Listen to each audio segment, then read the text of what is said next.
swatting away, huh? Honest, Mr. Jones, honest. Oh, get out of my way. Nice left. Thanks. And I went to college. For this, you don't need college. You're not getting me down there.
There's a tree house in the meadow below the mountain peak, the perfect place for lovers when they play hide and seek. There's a covered bridge at Cripple Creek where the horses always stop. Between the tree house and the covered bridge, that's how Mom won Pop by making love in the country where skies are blue.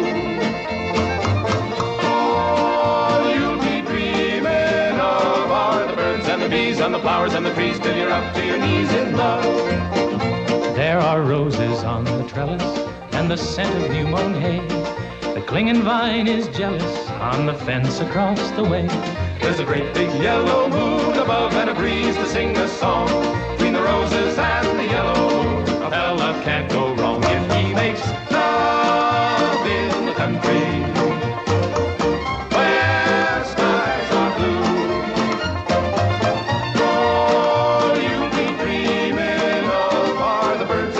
And the flowers and the trees till you're up to your knees in love.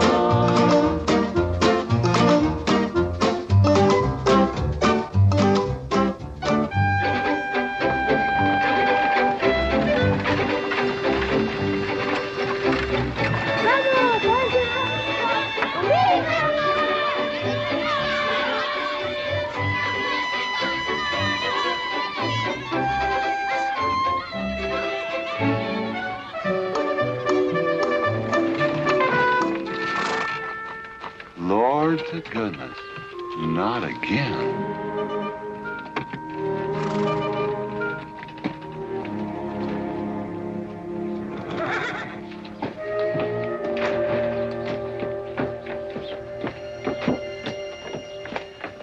Howdy, Drago. Morning, Curly.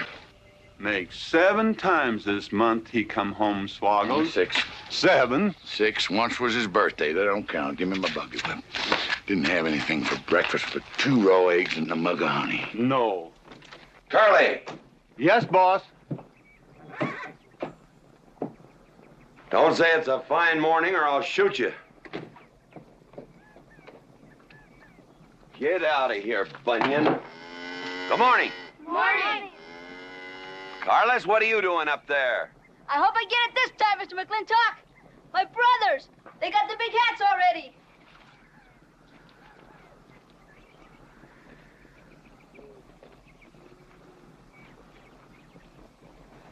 All right, let them have at it.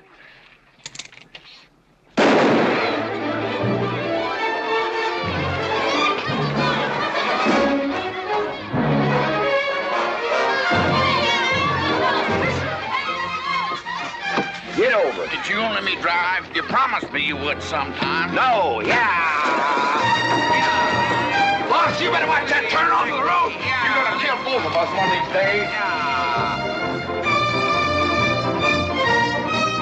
Thank you, Mr. Boss.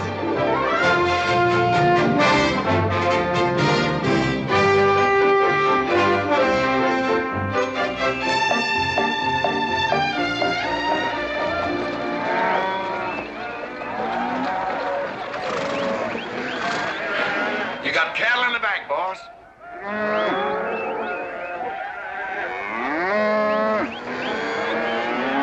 Yeah! Give it up, yeah!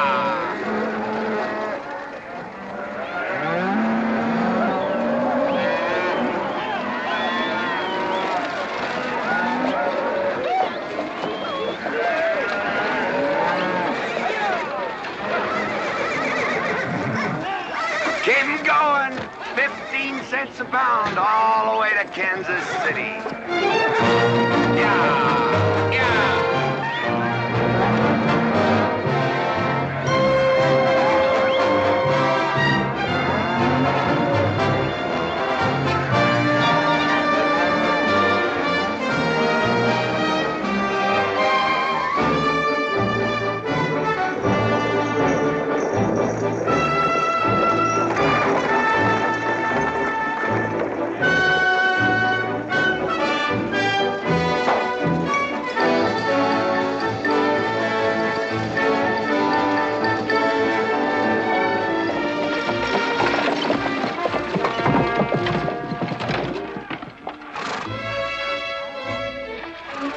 Now, boss, there's one old pensioner I wished you'd pass up.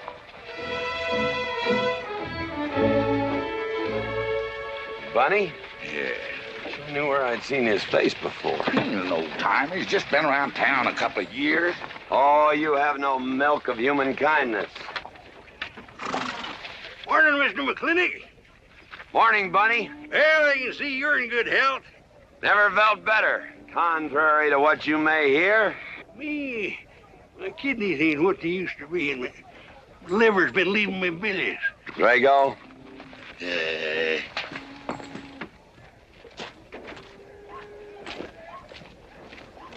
Hello, Ben. Hey, McLintock. Drago, throw that in the buggy. Yes, sir. The scrubby bunch of Sooners, huh? They are at that. That ought to make Douglas happy, lining his pockets with land fees. What are we gonna do? I don't know what you're gonna do, Ben. Me, I do nothing. 200 families. Quarter of beef a week per family. They last 2 years. That can be a sizable number. I got 20 head to 1 of any other brand on the Mesa Verde. I'm not hollering. Some of us haven't got all the money in the world. Some of us ain't old and tired and feel like being put upon. You interest me, young Ben. Go on. So the first time I find one of our hides wearing our brand hung on one of them settlers' fences, I aim to kill me a plowboy. You do what you want, McLintock. We'll do what we want. Fellas my age generally call me GW or McLintock. Youngsters call me Mr. McLintock. All right, Mr. McLintock. Not because I'm afraid of you. You're the big he-stud of this country. And I reckon a fella my age should call you Mister. Full grown now, GW. He's a half owner of the spread. I made him a full partner the day the doc gave me the long face. Well, you want him to vote the first time this territory becomes a state, don't you? Of course I do. If these settlers get burned out, there'll be a lot of hollering that this country's too wild to be a state. And we'll go on being a territory some more, with a lot of political appointees running it according to what they learned in some college where they think that cows are something you milk, Indians are something in front of a cigar store. I'm looking to you to hold young Ben down. I'll do what I can. Come on over to the house once in a while. We'll rack up a few hands of stud. GW, that'll be just fine.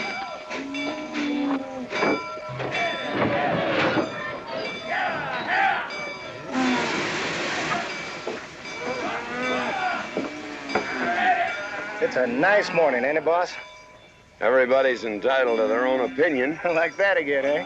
Here's something that'll cheer you up. About 1,000 head. I figure they'll bring about 1,250. They're not as fat as I'd like to ship. They all off the North Range? Yes, sir. Settlers. Every one of them with a plow and a Bible. Not the slightest idea what the range is for. Drago! Drag out that hog leg. Yes, sir. Give me some attention.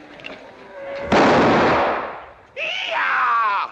People! People! People! People!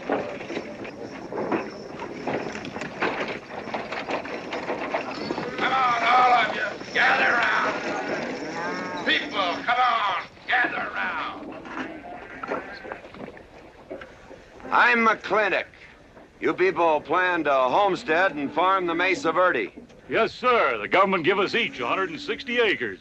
The government never gave anybody anything. Some years back, a lot like you came in. You had a pretty good first year, good summer, easy winter. But the next year, the last rain was in February. And by June, even the jackrabbits had sense enough to get off the mesa. Folks, do you know who that is? That's McLintock.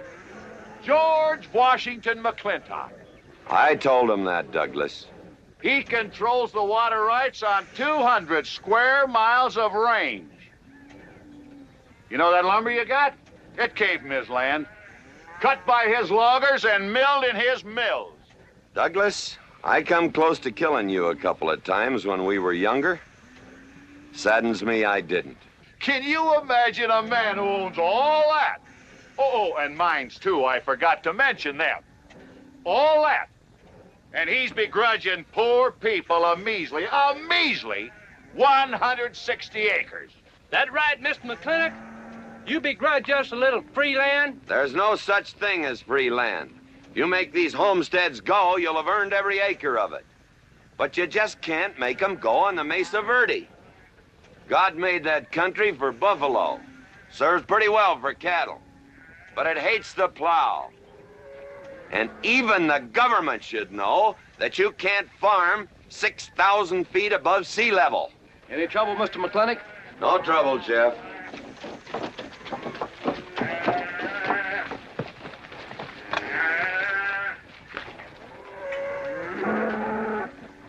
How about you, Douglas? Douglas? Just plain Douglas, eh? And you call him Mr. McLintock. Why? Well, Douglas, I guess it's because he earned it.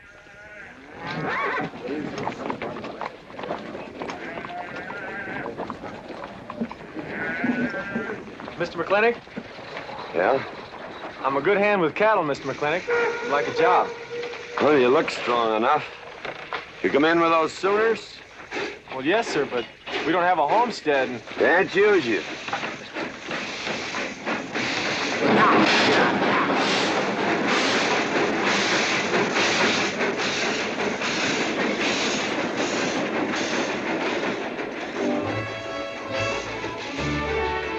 Tough life, ain't it, Sonny? Hell, ain't much future in being a farmer around these parts.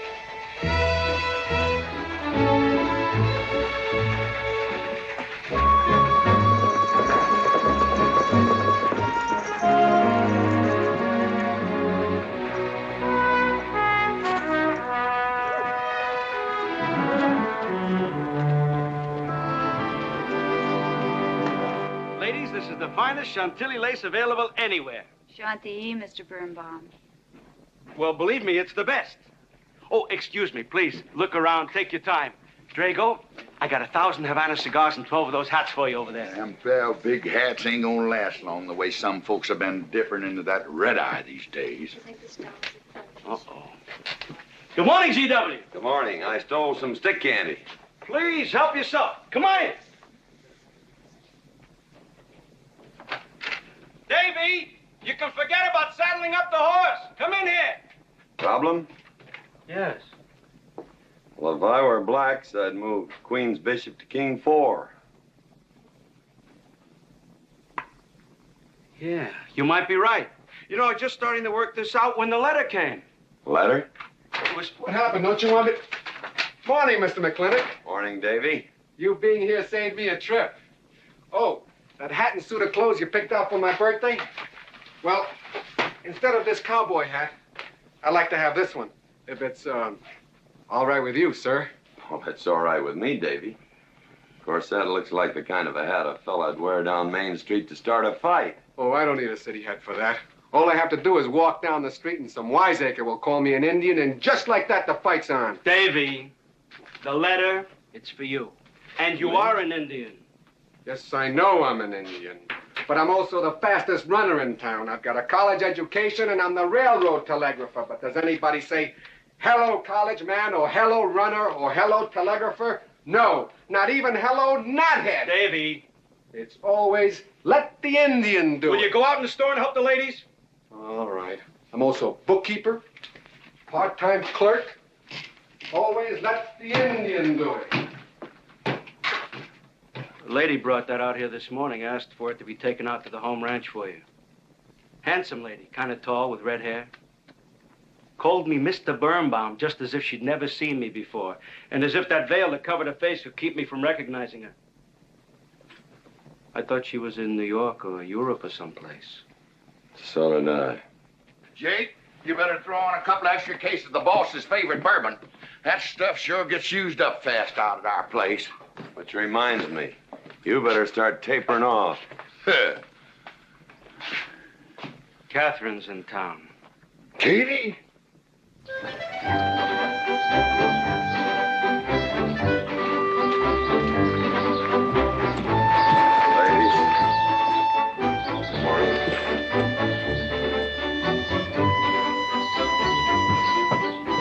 Morning, Mr. McLintock. Morning, Mr. McLintock.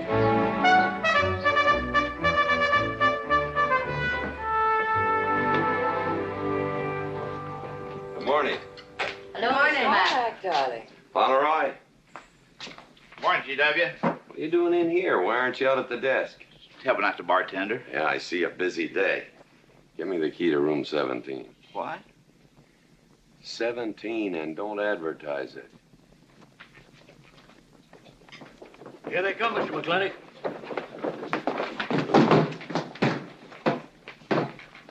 Set them up. Here, whiskey. Day off? Off day. Wonder what he's so preoccupied about. Haven't you heard? No, what? Katie's back in town. Katie? Yes, dear. The social arbiter. Well, hi, Sonny. Good morning. Oh. He sure is a polite one. Mr. McLintock, I don't want to bother you. I'm sorry, boy. I told you, no job.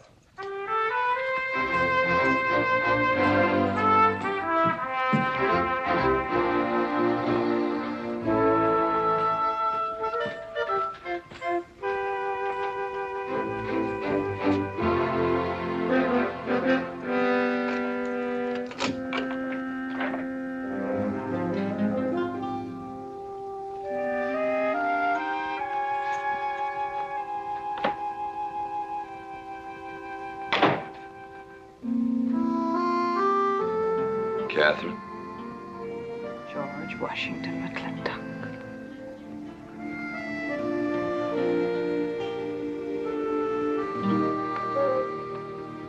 I thought you'd want this.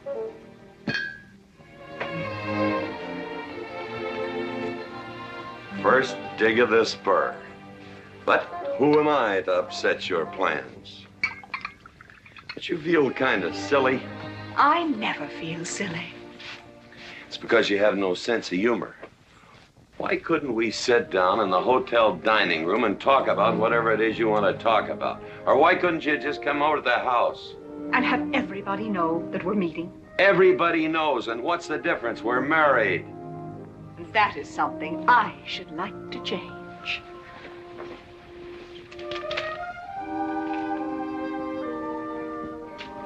You know the answer, Katie. That isn't why you sent for me. Let's get to the rat killing. Oh, that's just the kind of remark that's always endeared you to me. Let us open the discussion. Very well. Our daughter is coming home in a few days. Or rather, she's coming here. It was just a slip of the tongue that made me refer to this ugly hamlet as home. Our daughter. Is it so hard to say her name? It's Becky. Rebecca! I hate that name. Anyway, she's coming home. And I hope to persuade you to let her live with me Part of the time in the capital, part of the time in New York, and, of course, Newport during the season. You're whistling in the wind, Katie. If she stays here, she'll become just as crude and as vulgar as all of this country. And if she goes your way, she'll be all show and no stay. Oh.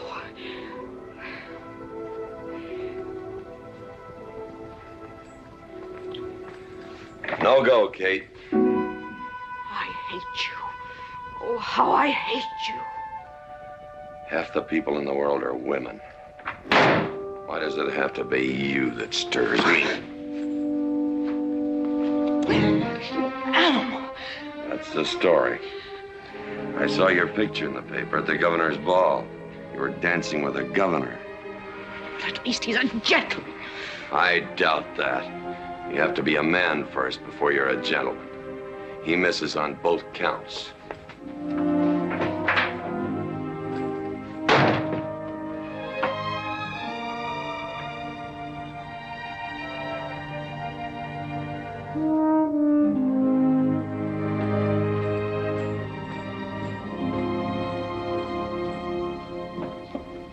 Hey, Sonny, you gonna ask him again? Nope. Hey, boy, you gotta pocket your pride. You gotta beg. You better listen to an expert, Sonny. I'm telling you, you got to grovel. Human nature gets him every time. Mister, leave me alone. Everybody does it one way or another.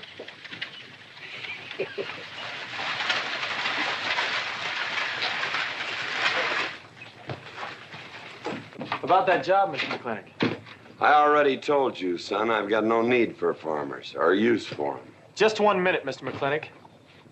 My father died last month. That's how come we lost our homestead. I've got a mother and a little sister to feed. I need that job badly. What's your name? Devlin Warren. Well, you got a job, son. See my home ranch foreman. He's over at the corral.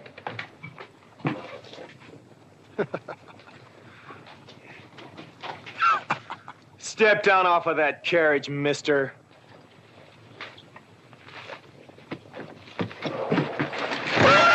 Hold that hog leg. I've been punched many a time in my life, but never for hiring anybody. I don't know what to say. Never begged before. Turn my stomach. I suppose I should have been grateful you gave me the job. Gave? Boy, you got it all wrong. I don't give jobs, I hire men. You intend to give this man a full day's work, don't you, boy? You mean you're still hiring me, Mr. McLintock? Well, yes, sir. I mean, I'll certainly deliver a fair day's work. For that, I'll pay you a fair day's wage. You won't give me anything, and I won't give you anything.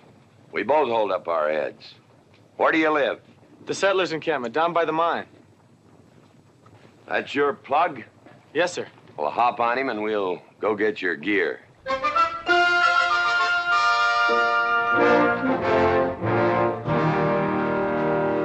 Yeah! Yeah!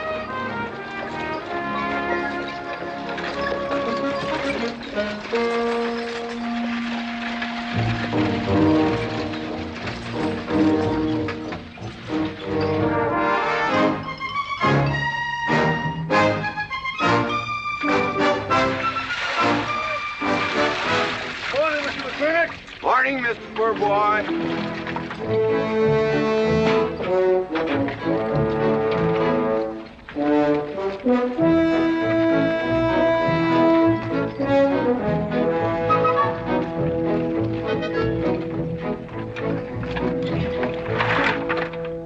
I'm sure that all you fine people are interested in knowing just what portion of this new land will be your new home. Oh, Jones and McAllister, since you've been more or less the leaders of our group, I'd like to have you come up and check the exact location. Won't be a minute, sir.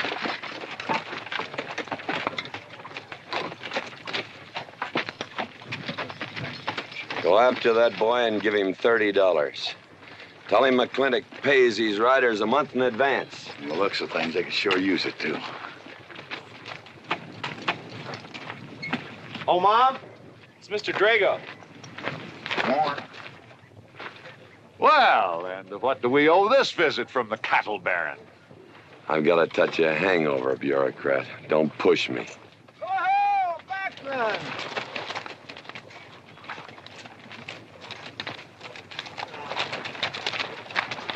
Say, those are Indians. Are there Indians in this homestead land? Friendly Indians, my boy. Oh, Backlund!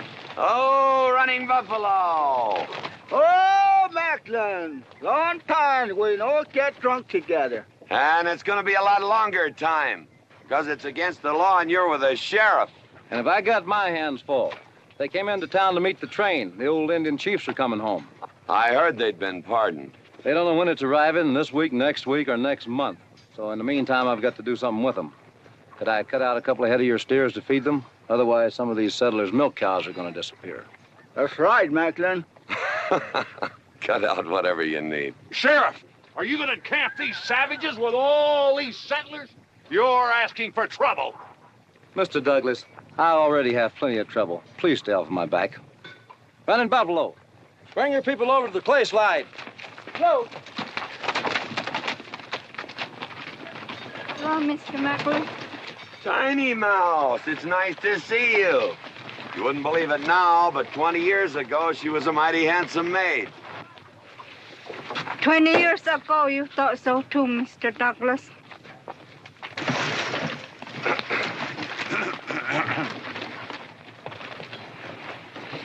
It was just like this. I had a dead beat on old running buffalo, and my sharp 50 caliber misfired. That was back in that trouble in the 40s. Remember? I remember. Hey, you want to tell you something come directly from heaven? No.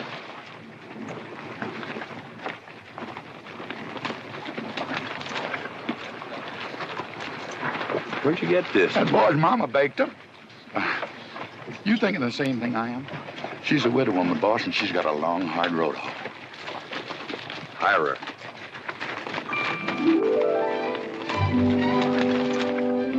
I always said you had a heap of sense. Mr. McLintock, this is my mother. Your mother? And my sister. Pleased to meet you, Mr. McLintock. Ma'am, this here's my boss, and he has a few choice words to say about your biscuits. Yes, Mr. McLintock? Huh? They're great.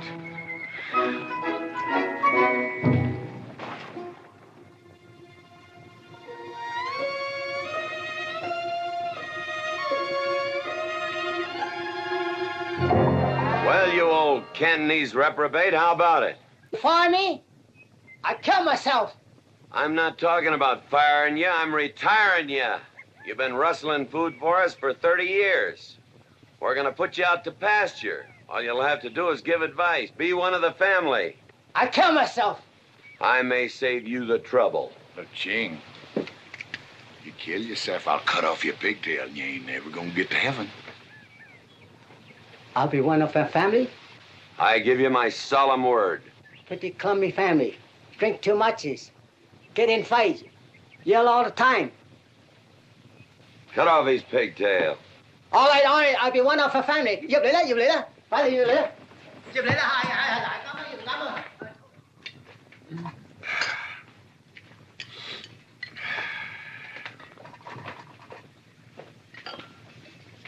I hope everything is satisfactory.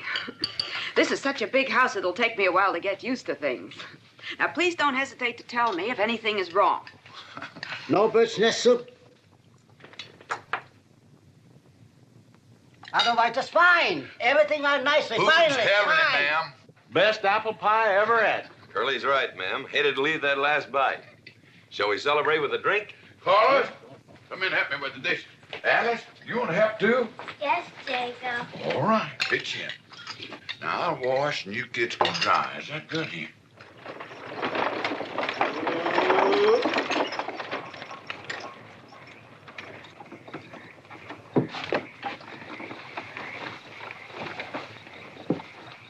Don't seem possible one woman could use all them clothes. You keep a civil tongue in your unprepossessing face. Yes, ma'am. And unload my baggage, please. Yes, ma'am. By the way, what does that word unprepossessing mean?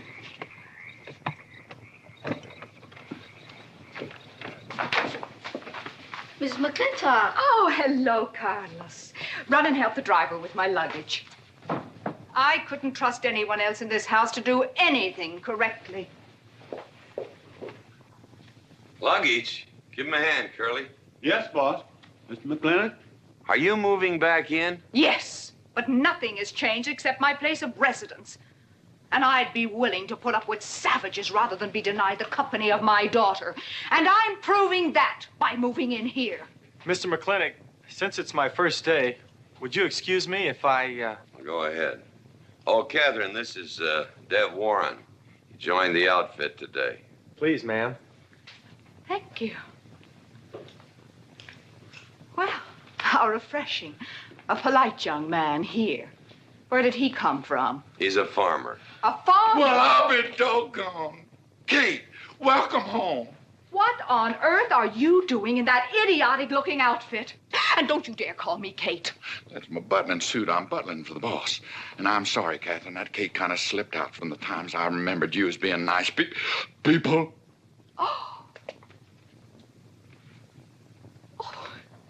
Are you going to stand there with that stupid look on your face while the hired help insults your wife? He's just ignorant. He doesn't know any better than to tell the truth. And I can't help this stupid look. I started acquiring it as you gained in social prominence. Mrs. McLintock, where do you want I should... What? Put him in the master bedroom. Yes.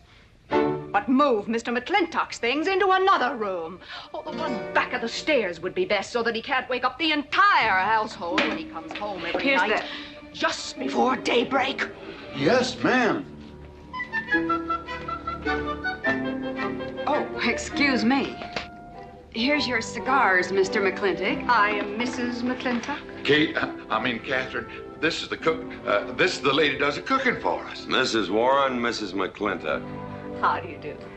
Very pleased to meet you, Mrs. McLintock. Very pleased. Likewise. You see, I just came to work here today, and I guess I jumped to the conclusion that this was a bachelor's household. It is, and then again it isn't. I will explain so everything will be quite clear, Mrs. Wallace. Mrs. Warren. Mrs. Warren. It has been a bachelor's household for quite some time. And it will be again just as soon as I am out of here, which will be as quickly as I can make arrangements to take my daughter back east with me. You see, she's coming home from school in a few days, and then we'll be off together, and you can return to conducting yourself as you consider proper in a bachelor's household. Katie! Shut up! Until then, I am mistress in this house. And I will give the orders. I want my breakfast served in bed. Let her. Ain't you gonna say nothing, boss? Breakfast in bed. No. 1 poached egg, tea, toast. Oh, GW. As soon as my things are put away, I want to talk to you about Rebecca. Yes, Mrs. McLintock. Indeed, Mrs. McLintock. Of course, Mrs. McLintock. The toast, lightly browned and unbuttered. Of course, ma'am. Wait a minute now, boss. Where you think you're going? I just remembered I got a date. But she said she wanted to have a talk with you. I heard.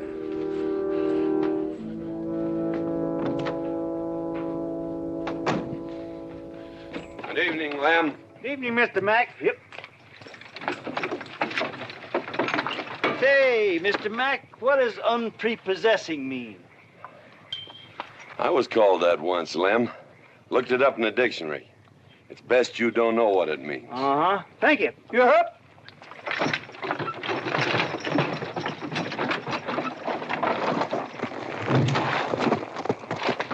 Hey! What am I gonna tell her when she asks where you went? When in doubt, tell the truth. She wouldn't expect that from you anyway. Where's Mr. McLintock going? There he goes, burning his last bridge. You see a yellow streak about a foot wide running up down his backbone.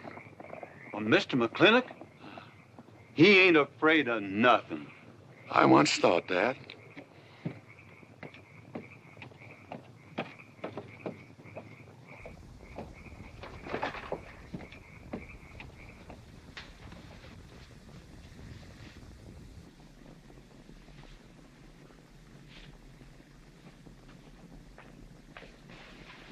Drago? Yes, ma'am. Was that, He took off, lit out. I told him I wanted to talk to him. Yes, ma'am, I was standing right over here when you said it, and I was standing right out there on those front steps when he walked up to a horse, grabbed a hunk of mane, stepped up on him, and sunk spur. Where did he go? Last time I saw him, he's going east. But you know him, he's liable to go north, south, or west. Get me a carriage. Yes, ma'am, but But what? maybe you shouldn't follow him into maybe where he's going into. What does that mean? I don't know, but I wish I hadn't said it. I'll just get the carriage. Yes, ma'am. What happened? Get the Bruce. Baruch? Hitch it up. She wants to go to town. But Mr. McLintock never said anything to me about it. Look, young fella, I'm the ramrod around this place, and you better start giving me a yes, sir. You're gonna get the roof of this house pulled down on your head. Yes, sir.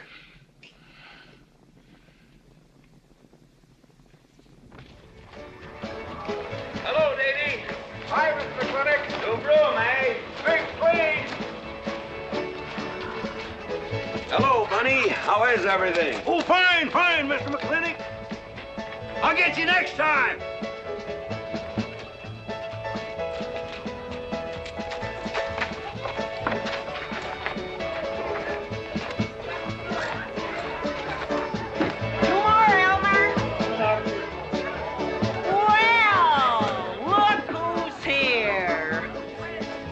What'll it be, Mac? Same as usual? Ladies. Evening, GW. Jake? Wrong move. What? Chest problem. Queen's in danger.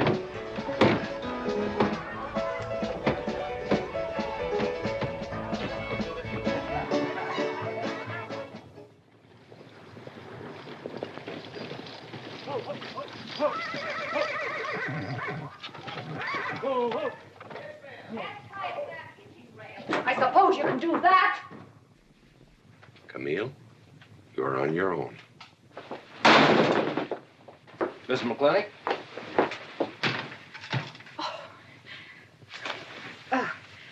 I'm Camille. Camille Reedbottom. I'm learning the game of chess.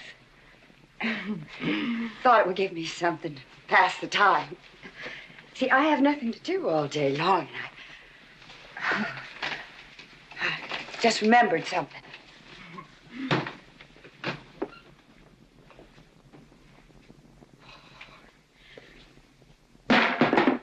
Catherine, I didn't hear you come in. Mr. McLintock, I told you that I wanted to talk to you. Not now. Could I get your glass of sherry, Catherine? Oh, thank you, Mr. Birnbaum. I could use one. I came into town behind a runaway team. Drago never could handle horses. It was that young man whose mother pretends to be your cook. Catherine, your wine. Oh, thank you, Mr. Birnbaum.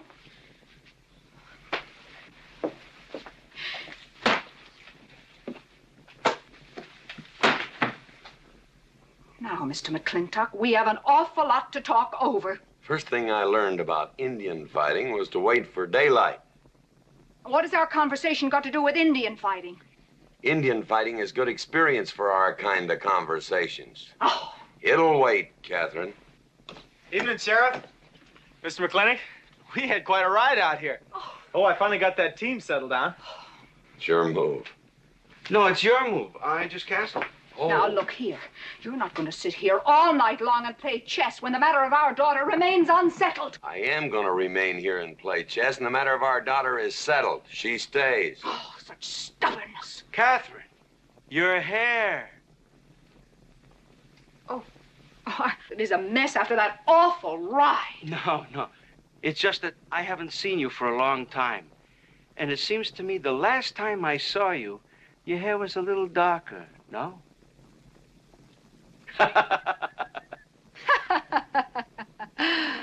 It's a funny thing that tricks a man's memory will play, huh? Mr. Birnbaum, I think that you've completely lost your mind. You have done something to your hair. I have not. If I had, it'd be none of your business. I'm certainly not going to put myself in the place of those blondine trollops that you seem to prefer. Take it. Oh, Fill it. Oh.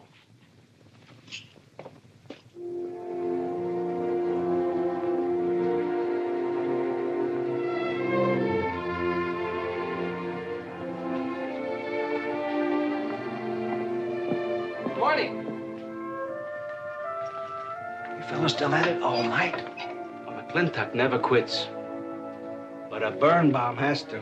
Besides, the game is over. You got me. Oh, no, Mr. Birnbaum. You still got a good game. Oh, you play chance. Please, take over.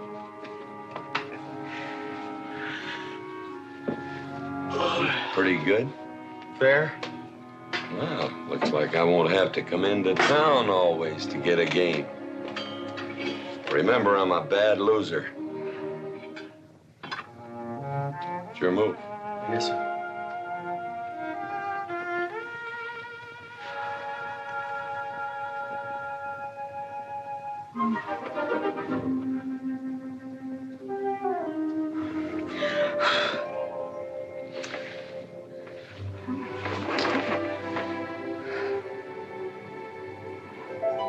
Good morning.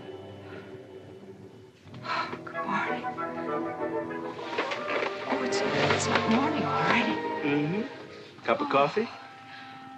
Oh, yes, thanks, Jake. You're welcome, Catherine. Got any cream? Canned cow's milk. That'll do. Good old condensed milk. That reminds me. I was cleaning out my desk the other day. I found something I wanted to return to you.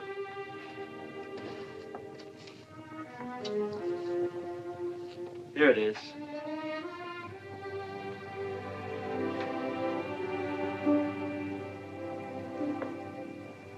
It's a medal. Remember? From the President of the United States of America to First Sergeant Michael Patrick Gilhooly for bravery above and beyond the call of duty.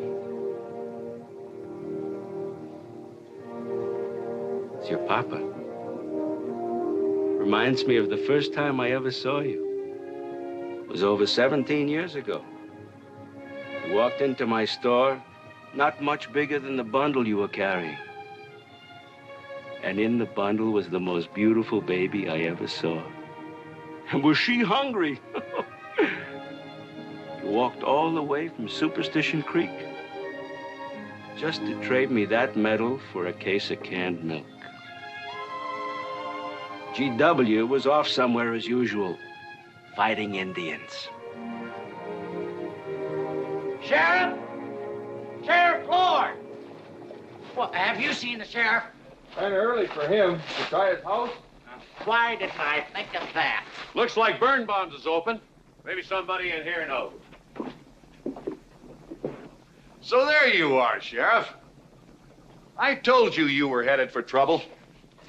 Trouble? I want to know by whose authority you let those Indians stay in town. Those savages are wards of the government, and I am the representative of I that told Sheriff Lord that he could put him up down by the clay side. Because the town's named after him, he thinks he owns it. Well, you check the books in the recorder's office, and you'll find I do own a fair piece of it. Agard, if you knew anything about Indians, you'd know that they're doing their level best to put up with our so-called benevolent patronage, in spite of the nincompoops that have been put in charge of it. Those Indians need my permission to leave the reservation. Those chiefs have been giving orders all their lives. It's pretty hard for them to understand that they have to hold up their hand like a schoolboy in a classroom. The law is very clear. I told you you'd get no satisfaction from these people. But we'll get the girl back. Girl? The girl the Indians kidnapped. But don't worry. I armed the settlers and set them to rounding up those red devils. What is this about a girl? Millie Jones, one of the settlers' daughters. The Indians kidnapped her. That's ridiculous. And you turned loose a lot of farmers with shotguns? I certainly did. You're insane. Let's go, Sheriff. Mr. Douglas, Oh, Miss McLintock. much as I hate to agree with GW about anything, you haven't changed a bit. You're still an hysterical fool.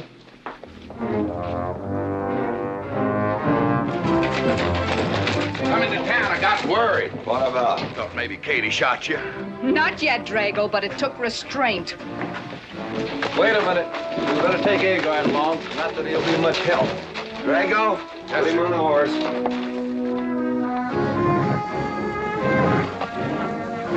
Just a minute. Well, I'll drive. Yes, ma'am. Agar, what are you doing? Agar, this is serious. Stay with him, Agar. Stay with him. Agar, will you stop showing off and getting this buggy? Mercy.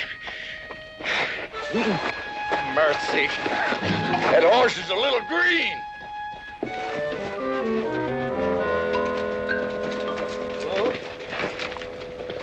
Let's go.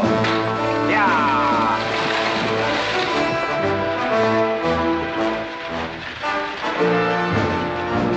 Just where do you think you're going? Don't use that range, boss. Tone of voice with me.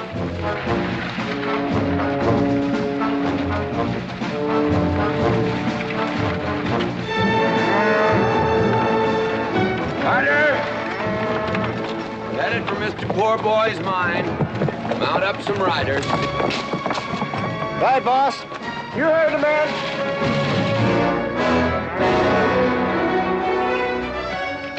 I don't like it, Mr. McLintock. I don't like it one bit. What don't you like? They're planning to hang an Indian.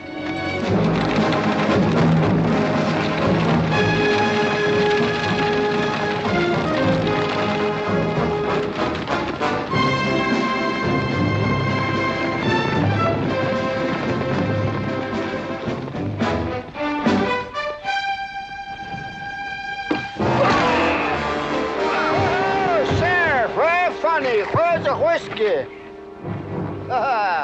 Hold that.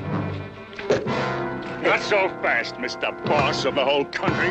Unless you want to wear a big hole in your middle. How long is GW going to let that cheat-chalker push him around? That cheat-chalker has a sawed-off shotgun. How do you know she didn't wander off someplace or meet some fella or something? What are you saying? That I didn't raise my girl right? That she'd wander off all night with some man? There's a lot of things I'm not saying to you, mister. Well, you got a sawed-off shotgun in my middle. But how do you know this Indian had anything to do with it? She's gone, ain't she? She's gone. Pa! Pa! I'm over here! Pa! Been looking for me, Pa? Where you been, gal? Young Ben took me for a sunrise ride, and the horse wandered away. You come down over there. But, Pa! She's telling the truth, Mr. McLintock. We wasn't doing nothing. Well, that's not important right now. The important thing is that you don't draw that hog leg, or this'll be worse than Dodge City on Saturday night. You get on, back to the wagon. I'll tend to you later. Now for this young whippersnapper. Now, no harm has been done. And young Ben here is one of the nicest boys in the territory, so just put down that shotgun and I'll let's teach forget him to fool with Mike. Now, we'll all calm down. Boss, he's just a little excited. I know. I'm going to use good judgment. I haven't lost my temper in 40 years. But, Pilgrim, you caused a lot of trouble this morning. Might have got somebody killed. And somebody ought to belt you in the mouth. But I won't. I won't. The hell I won't.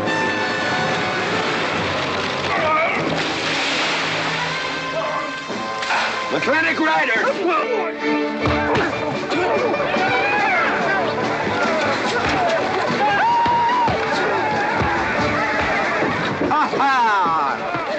Oh, Markland! Hey, Buster! Remember me?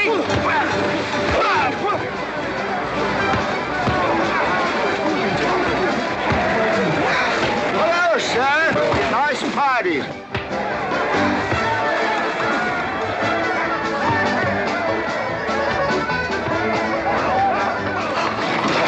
Do you think we oughta? I ought to what?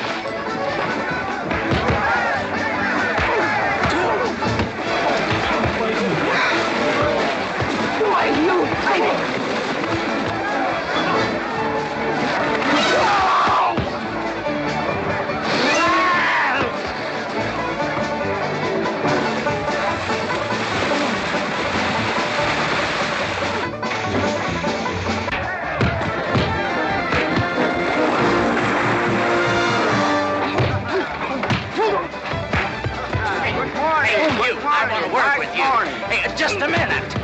What are you doing? My glasses!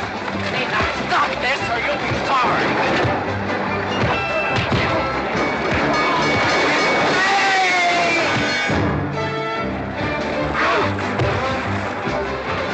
Stay out of this, Jake. It's everybody's war!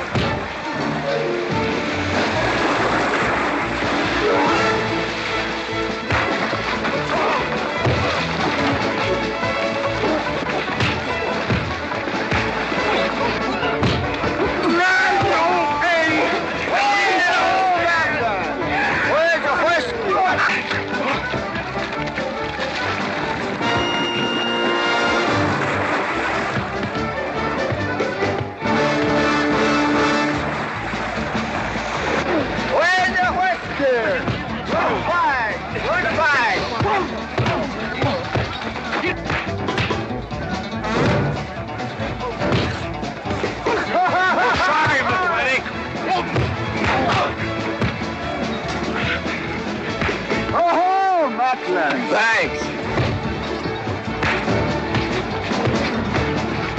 Ha-ha! Very funny.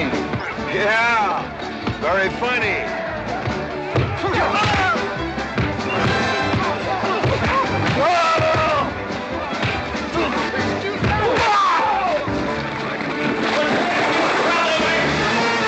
Guys, Mr. Douglas, I'm sorry.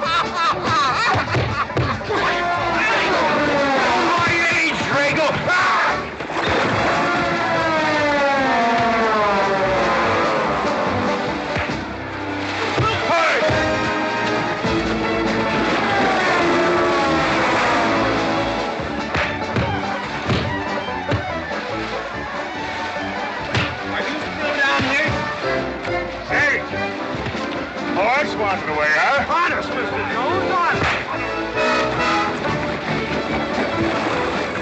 Oh, get out of my way. Nice left. Thanks. And I went to college. For this, you don't need college. You're not getting me down there.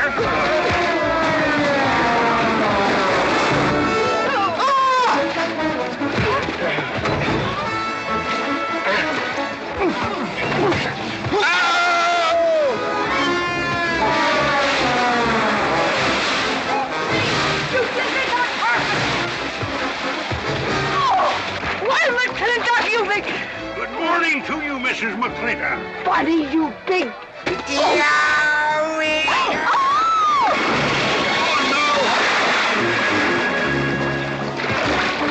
G.W. McLintock, you make me clumsy. Well, it's pretty hard to control yourself.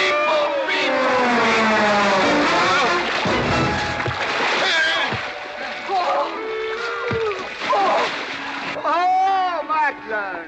Oh, Macklin! What party? No whiskey. We go home.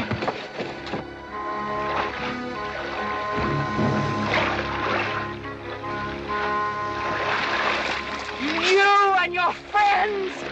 Well, we at least saved your hat.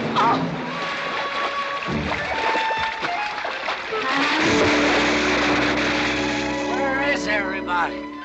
Oh, for heaven's sakes.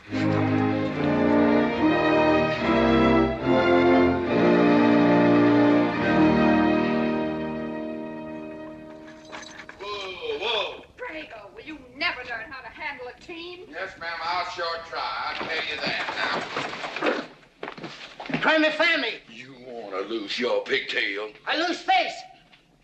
Lousy lot of tips. You want to lose more than that? Kate, Yes? we could be a big help to one another. Like what, may I ask? Well, we could wash the mud off of each other. We used to have quite good times doing that sort of thing. There are a lot of things we used to do. Good night, Mr. McLintock.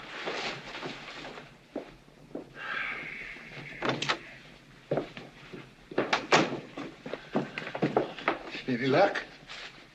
What are you talking about? I mean, divorce. She still want it? Yeah. You know something? Women are funny. She fought like a wildcat on your side out there this afternoon. Come home, she slams the door in your face. That divorce business, is that what you get when you pay a woman not to live with you? That's about it. Some women I've known it'd be worth it. You know, if we had any moral character, we wouldn't be standing here covered with mud drinking when we should be washing. GW. Drago.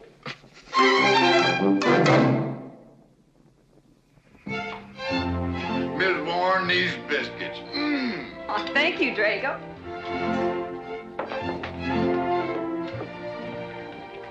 Good morning, Mrs. Warren. Morning, Mr. McLintock. Breakfast for the boss? If that's the way you want it, Mr. McLintock.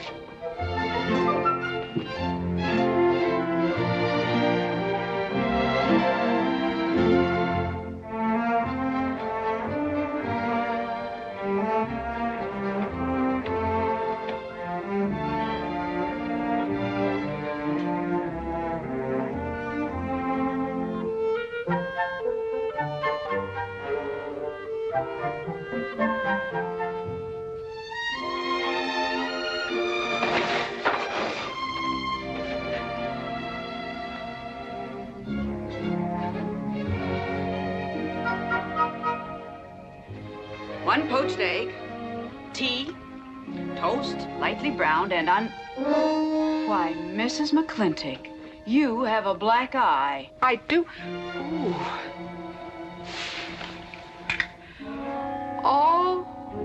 Oh, and Becky's coming home today. And that's not all.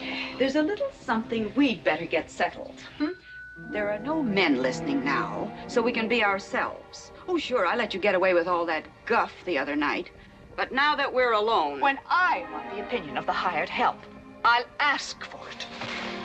You know, you could wind up with 2 black eyes.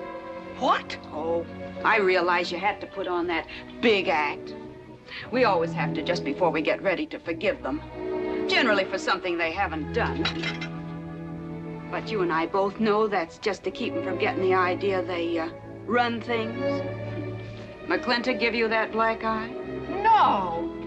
Nobody gave it to me. I won it.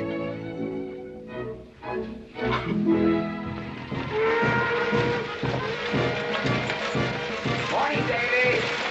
Morning, Mrs. Beach. Mr. Beach.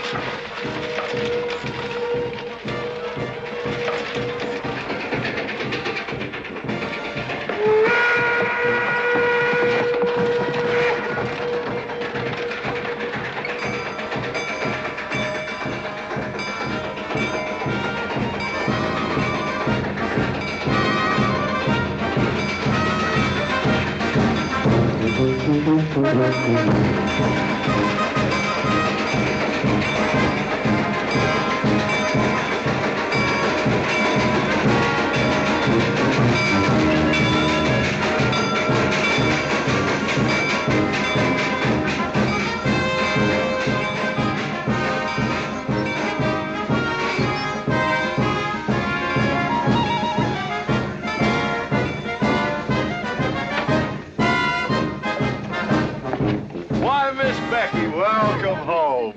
Hi, Dad. My boy! Good to see you again. Daddy! Well, Daddy!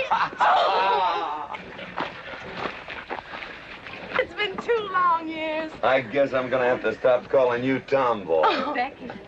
Mama! Oh, darling. Mama. I wasn't sure you'd be Oh, here. I've been here a few days. Oh, Becky, I bought you 3 of the most beautiful dresses. Uncle Drago! Oh! Did you bring your old uncle a coming home present? Sure did. What is it? A mustache cup. And what did you get me? Prettiest Palomino pony that ever packed a saddle. Broke the stand, drowned, tie in the counter. Oh! Uncle Jake! Oh! What are you doing with Mr. Douglas's tuba? Oh, Mr. Douglas had a little accident. I brought you a whole shipment of licorice sticks. But now that I've seen how much you've grown, I think we better exchange them for a couple of bolts of dress goods, huh? Thank you. Oh, the mayor was going to be here, but he had to go to the territorial capital on a horse theft matter. But I'm going to give his speech. Oh, and Don't worry about the mayor. I'm sure that he can find a bill of sale for the horse.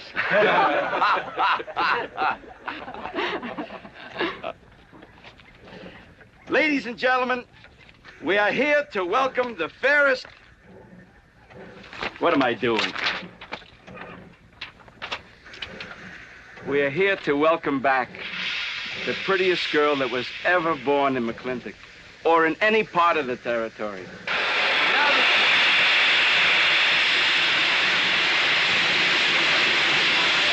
Hey, Davey! Yeah? Got something for you. Yardmaster up at the junction told me to let him ride, so I locked him in here. I've had my scalp a long time, and I aim to keep it.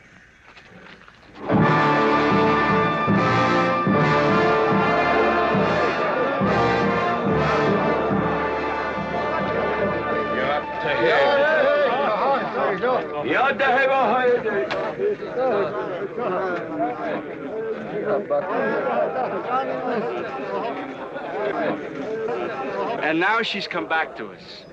Gone are the pigtails, but the freckles are still on the prettiest face that was ever born in McLintock.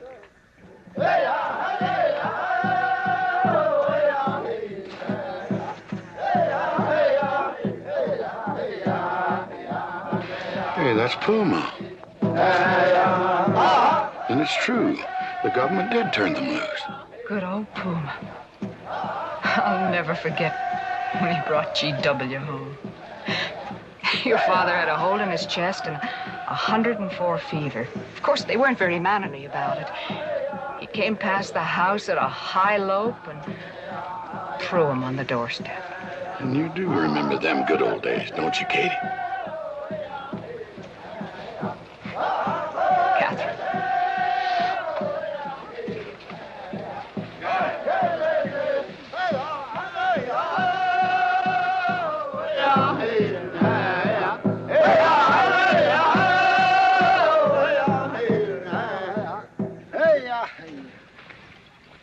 Yatta hey, my friends. Yatta hey.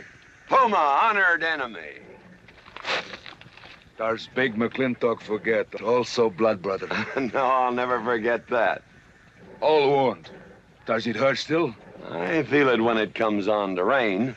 An inch higher and I wouldn't have had to worry. Our big McLintock, that was remembered fight. We return with news. Our people have more trouble. You see, I learned good English now, big McLintock. Learned in white man's jail. But we would have you talk our cause at government hearing. I understand that Governor Humphreys is going to preside at that meeting. Yes, Puma, I'll translate your wishes. Mr. McLintock, could I impose upon you to use your Comanche to tell these Puma chiefs... is chief of the Comanches, and he speaks English very well. Oh, well, your people will have to follow my instructions to the letter. It is the law of the land. Well, now, just a minute. Well, for heaven's sakes.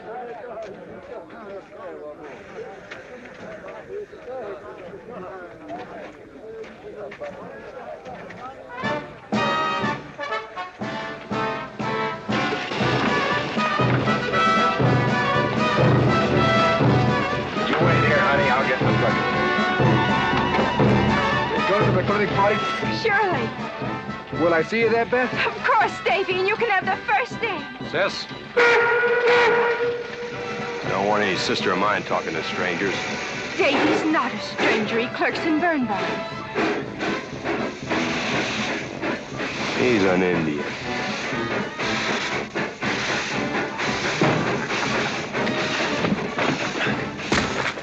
Darn you, Drago! Now look what you've done. Baby, this is Devlin Warren. He works for you, Papa. Dev, this is Miss Becky McLintock. Those are my things. Yes, ma'am. Oh, I'd have known you anywhere, Miss Becky. What do you mean? Oh, I mean, you look so much like your mother. Well, even prettier. Oh, Mr. Warren. Mother's much prettier than I am. Many a fight started with words like that. Come on, get in the boat. Hello, Ching. We got chili pie for dinner. I'm not cooking. No, he's not. Junior! Yes, Miss Becky. You remember Junior Douglas, Mama? Oh, of course. How's college? Valedictorian, 95. Oh, congratulations. Oh, Mr. and Mrs. Douglas, we will see you at the party, of course. Oh, delighted. Well, it'll be pretty hard to keep young men away. Yes, sir. Drago? Yes, boss. Baggage all loaded. G.W. You remember young Junior? Oh, yes. Like father, like son. Mr. McLintock, I hope you don't think I'm being presumptuous in asking for the honor of calling on Miss Rebecca. Well, there she is. Ask her yourself. Well, thank you, sir. Jing, now I'm going to get fired. Get up out of here. Thank you, sir. Thank you. Have you no manners? See you at the party, Junior! Yeah. Yeah, what? Like father, like son.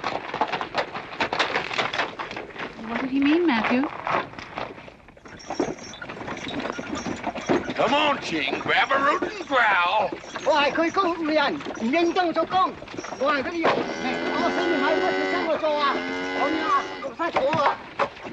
you're doing a good job, Miss McLintock. Thank you, Miss Flora. Deb, when you're finished there, go over and help Drago with the beer cakes. Yes, Mom. Deb, could you come and help me a minute?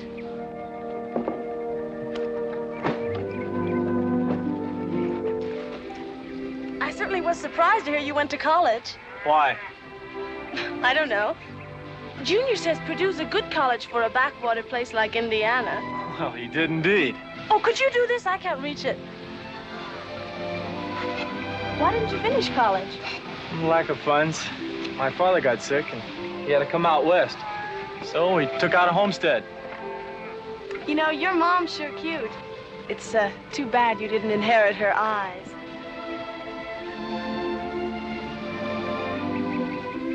Well, you'd been lucky if you'd inherited a few things from your father.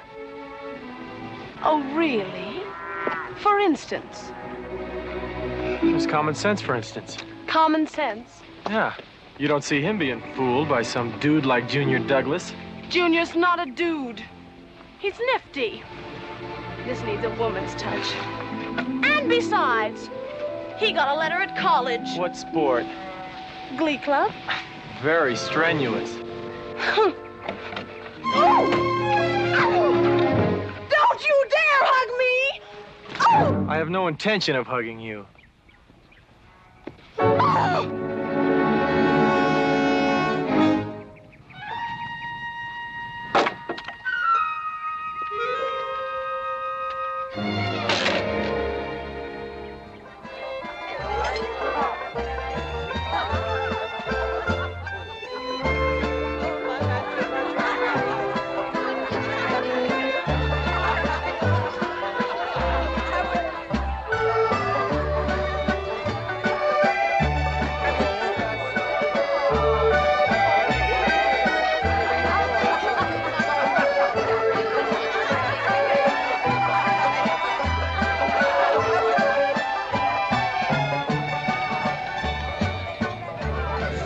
Ladies all look lovely, Catherine.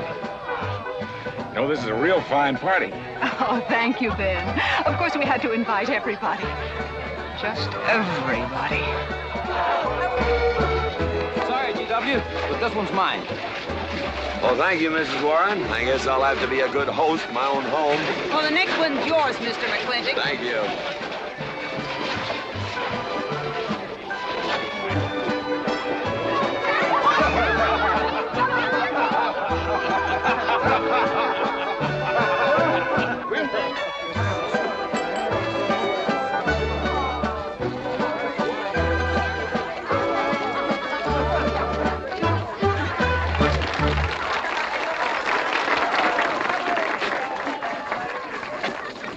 Drago, go and do what I told you to do. Oh, Katie. Catherine, and do as you're told. Oh, Drago, do this. Drago, do that. Yeah! People! This Douglas feller. Drago! Yes, ma'am.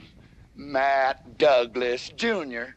is going to bring you folks some of the latest Terpsichorean dance steps, brand new, brought by him directly from New York City. All right, Mr. Fiddler.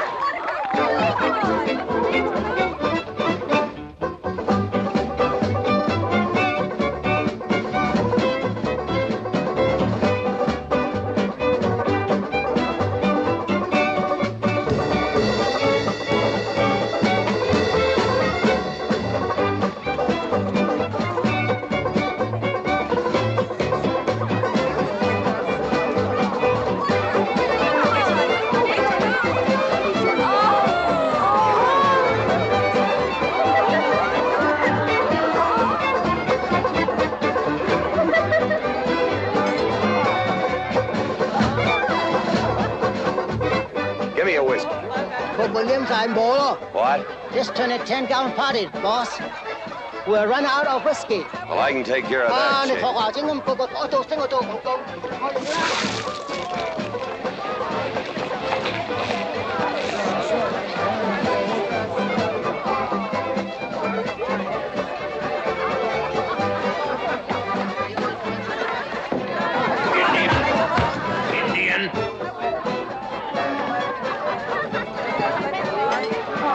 You still got any ideas about asking my sister to dance? Get up and we can do this all over again. Yes!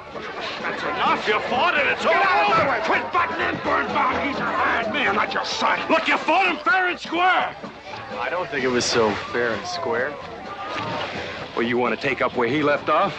If I did, you wouldn't find it so easy.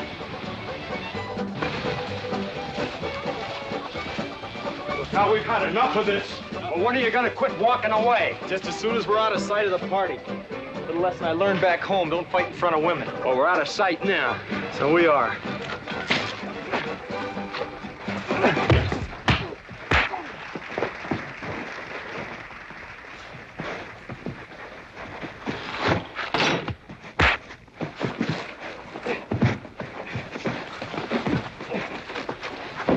Such vulgarity. Someone should do something about it. You're right. Absolutely right.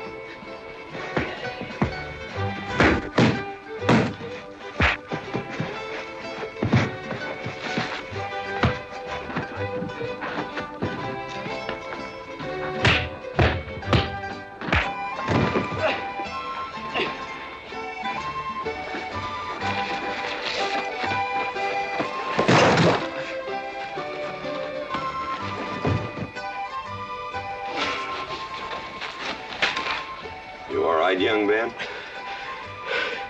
I'm all right, Mr. McLintock. Pretty fancy fighting for a country boy. 2 years at Purdue, Mr. McLintock, on the boxing team.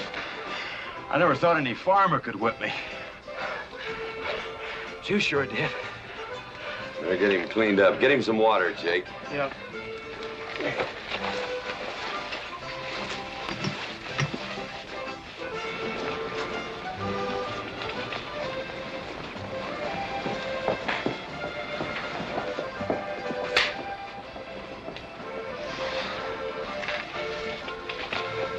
Get yourself cleaned up.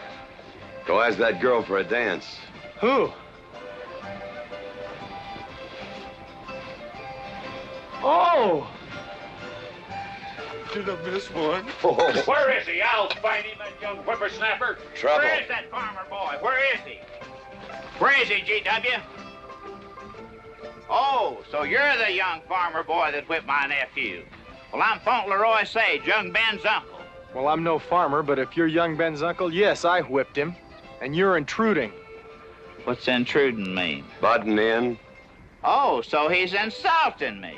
Well, then I got another reason for walloping him. Besides, on account of him thrashing my nephew, young Ben. Fauntleroy, you can't get mixed up in these youngsters' quarrel. Family honor. I can't have said a farmer whipped a sage. You're twice his size. Don't let that bother you, Mr. McLintock. Mr. Fauntleroy insists. I'll just have to teach him the same lesson.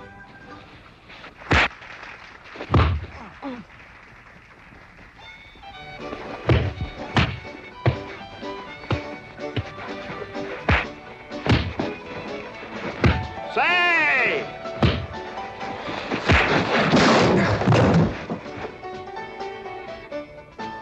Sorry, young feller. Hate to have to do that, young fella. No hard feelings. Not yet.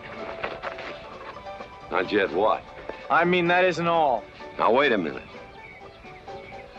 Fauntleroy, we're gonna make this a fair fight. Of course we are. Of course we are, G.W. There'll be none of this. I wouldn't do that, G.W. You wouldn't do... No, I wouldn't do that. And Dev, I don't want you kicking Fauntleroy in the knee. He didn't do no such thing. And none of this nose twisting. He's all yours.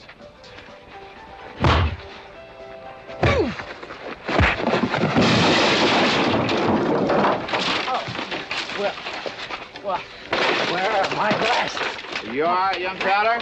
Ouch! I'm all right. This Indian agent will stop stepping all over me. I beg your pardon, G.W.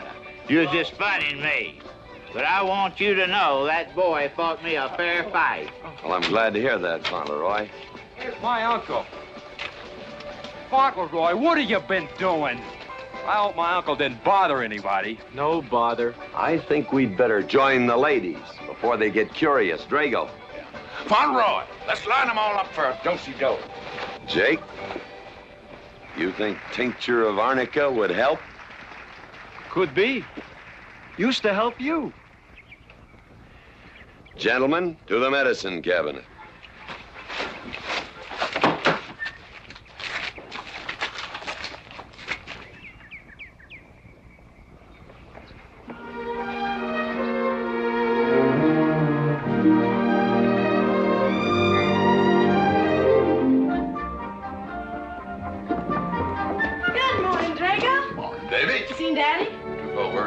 With a scattergun over his arm. Went hunting.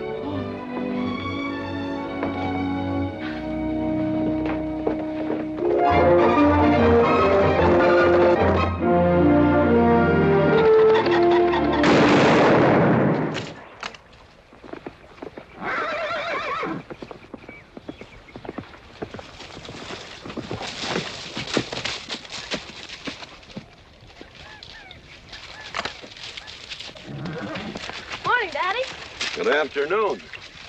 I'll get you out so early. It's something I have to get straight in my mind. Yeah? What?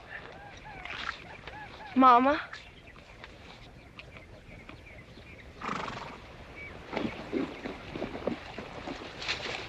Why'd you and Mama stop living together, Daddy?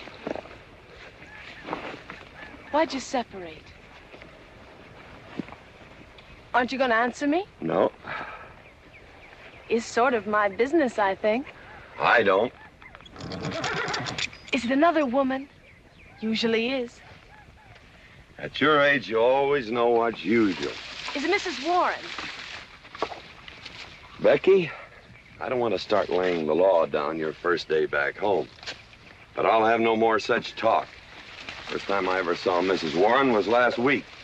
She has a job here at which she's very good. And I hope you'll have the good manners to not pry into other people's business. Your mother's and mine. Pretty good shot, Daddy. Oh, I can understand your trouble. Mama's often so, well, so petulant. Petulant? You learned a lot of words back east, Becky. Wish to God they'd have taught you some meanings. You were only about 6 months old when your mother stayed alone with you in a sod hut under 8 foot of snow, while I moved the herd 300 miles south to try and save it. Saved about half of it. You were a little more than a year old at the time of the great Comanche raids. We stood off 500 Plains Indians for 9 days. Petulant, Becky? I think you better go on home.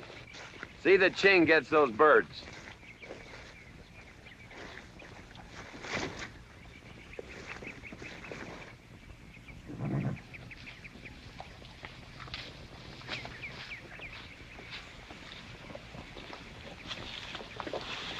Becky, come here.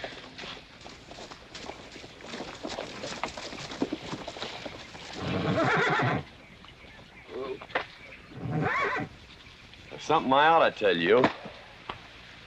Guess This now's as good a time as any. You're gonna have every young buck west of the Missouri around here trying to marry you.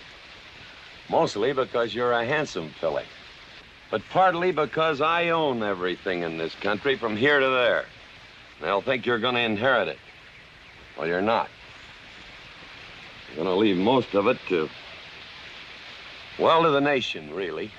For a park where no lumberman will cut down all the trees for houses with leaky roofs. Nobody will kill all the beaver for hats for dudes, nor murder the buffalo for robes. What I'm gonna give you is a 500-cow spread on the upper Green River. Now, that may not seem like much. It's more than we had, your mother and I. Some folks are gonna say I'm doing all this so I can sit up in the hereafter and look down on a park named after me. Or that I was disappointed in you. Didn't want you to get all that money. But the real reason, Becky, is because I love you. And I want you and some young man to have what I had. Because all the gold in the United States Treasury and all the harp music in heaven can't equal what happens between a man and a woman with all that growing together. I can't explain it any better than that.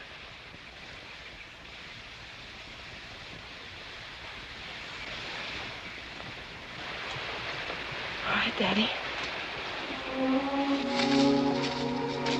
Becky.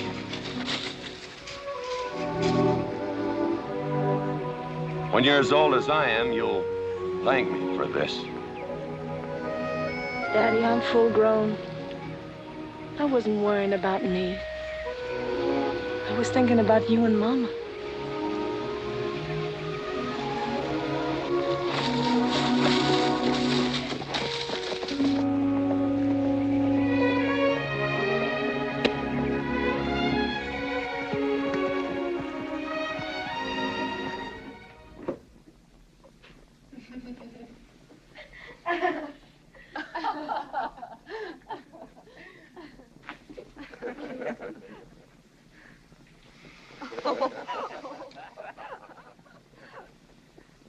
Oh.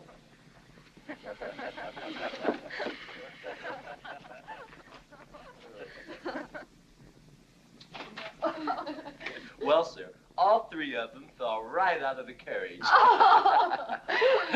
Well, it's getting rather late, Becky. It's bedtime. Oh, Mother. He brought this. He must have intended to use it. Oh, well. Sing us a song. Well, if you really want me to. Gosh, I haven't played in You quite know just right for me. Sure. It's the rage now. Oh. Oh. Dev, what are you doing? Oh. I just thought I'd get another cigar. Well, you've got one in your mouth and two burning in the tray. Not move. Fellas want me to play all the time. You're cuter than a baby steer and softer than a mouse's ear. I want the whole wide world to hear. You're just right for me. You're sweeter than... Oh, no, not that rhythm, Junior. Do it the way they do at the plaza. I know the words. Sure, Becky. Will you sing with me? Of course. All right. I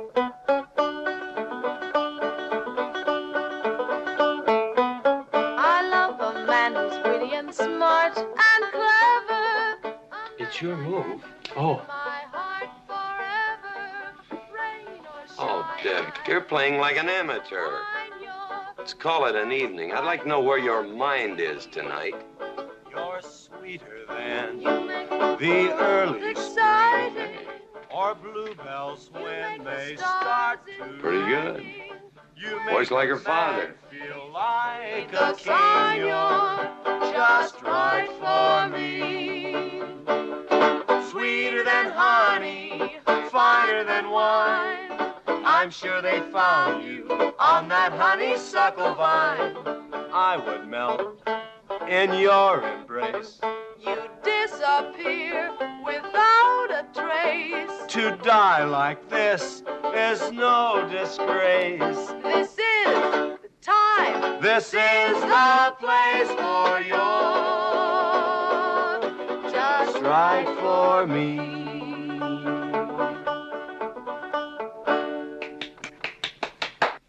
Well, that's so good, I kind of hate to break this up.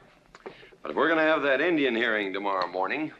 Sir, about our conversation earlier this evening, I believe I'd better apologize. Yeah?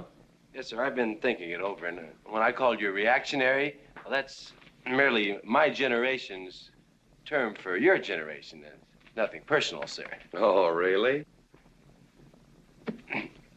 Well, good night, sir. Good night, Miss McLintock. Good night, and do come again.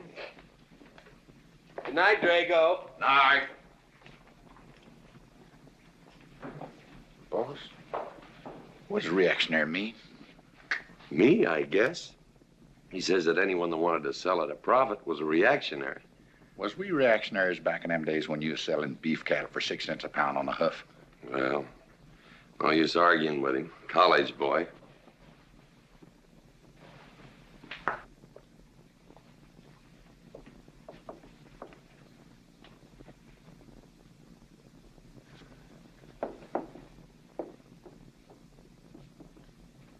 Devlin Warren, if you was my kind of man, you wouldn't let some dude walk off with the prettiest girl west of Denver without putting up some kind of fight. Does it show? Well, what can I do? I'm just one of her father's employees. I'm just a hired hand around here. Every so often, Dev, you spill the strangest ideas. Everybody works for somebody. Me, I work for everybody in these United States that steps into a butcher's shop for a T-bone steak. And you work for me. There's not much difference. Daddy, the most terrible thing just happened.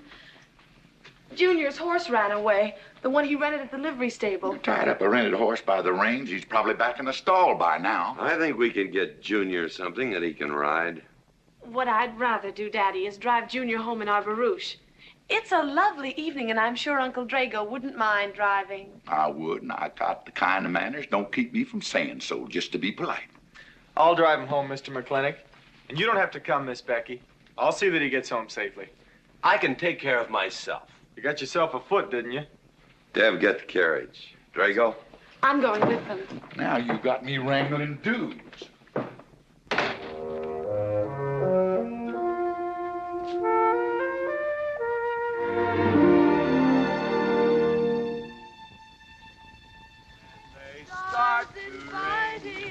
You make a man feel like a king. You're just right for me. Miss Becky, somebody better help me watch the road. You know, I'm new around here. Might take the wrong turn off. Devlin Warren, you know there isn't a turnoff between here and town. You disappear without a trace. To die like this is no disgrace. This is time. This is Devlin Warren, what are you trying to do? Kill us? Rather have your friend drive?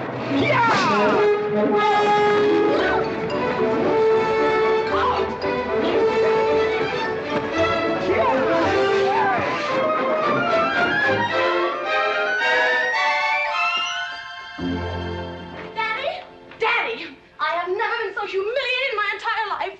I said what I said, and I'll stand by it to the death. Shoot him, Daddy. Shoot him at once. Well, why? My honor is at stake. Well, now, Your Honor. Absolutely. He impugned my honor. Impugned? What does that mean? Slander. He slandered my honor. He did? I said what I said, and I'll stand by it to the death. He admits it, see?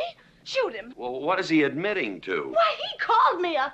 I won't even repeat the word. I didn't necessarily call you anything, but I said what I said, and I'll stand by it to the death. Well, just for the tally books, what did you say? I said that any girl who would permit a man to kiss her before they're formally engaged is a trollop.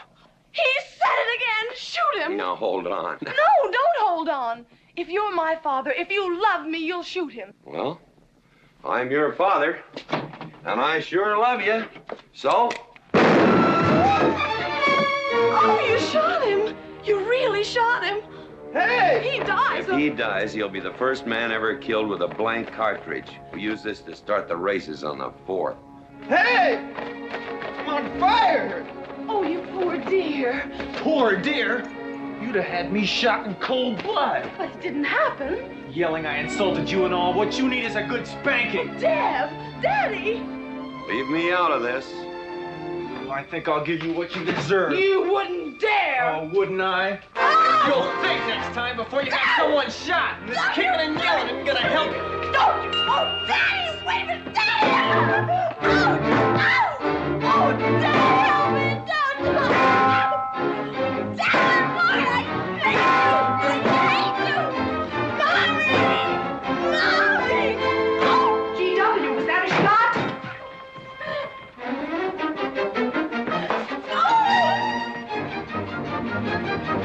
Oh, Becky, what happened? He spanked me! You spanked my daughter? Dev. You mean you stood there while that brute beat our daughter? GW, what's happened to you in the last 2 years? Better part of valor, son. Oh, isn't it enough that you've always treated me like a squaw without subjecting dear, sweet Becky to this crude, vulgar way of Catherine, life? you women are always raising hell about one thing when it's something else you're really sore about. Oh. Don't you think it's about time you told me what put the burr under your saddle about me? I don't intend to stand here and hold a midnight conversation with an intoxicated man.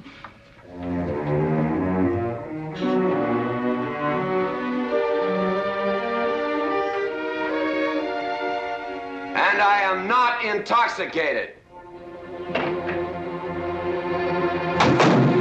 Yet.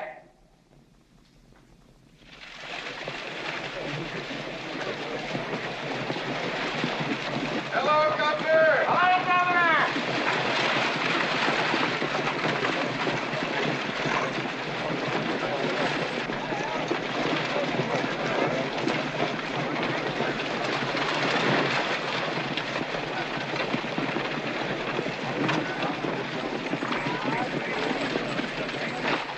Chief Puma? Yes, Sergeant.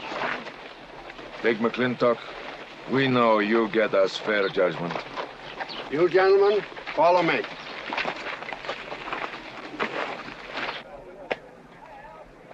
Well, Jake? GW?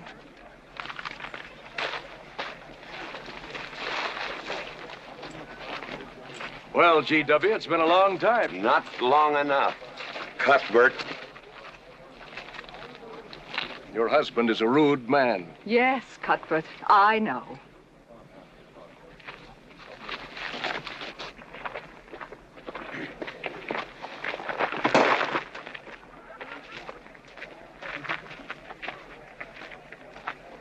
Where you want the Indians, Mr. McLintock? Mr. McLintock is not running this hearing. Sergeant, seat those Indians. Yes. Gentlemen, be seated. You know, the whole tribe here want to come into town. Proceed, Lieutenant. This hearing is now in session.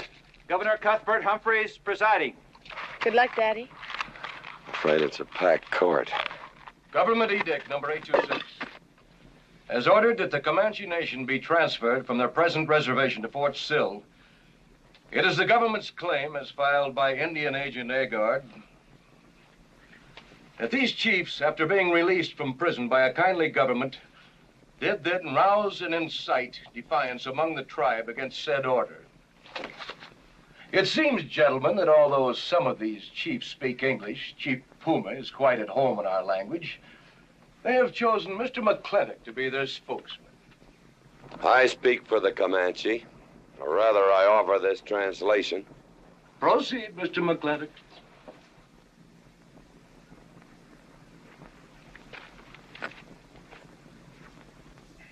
The Comanche say, we are an old people and a proud people.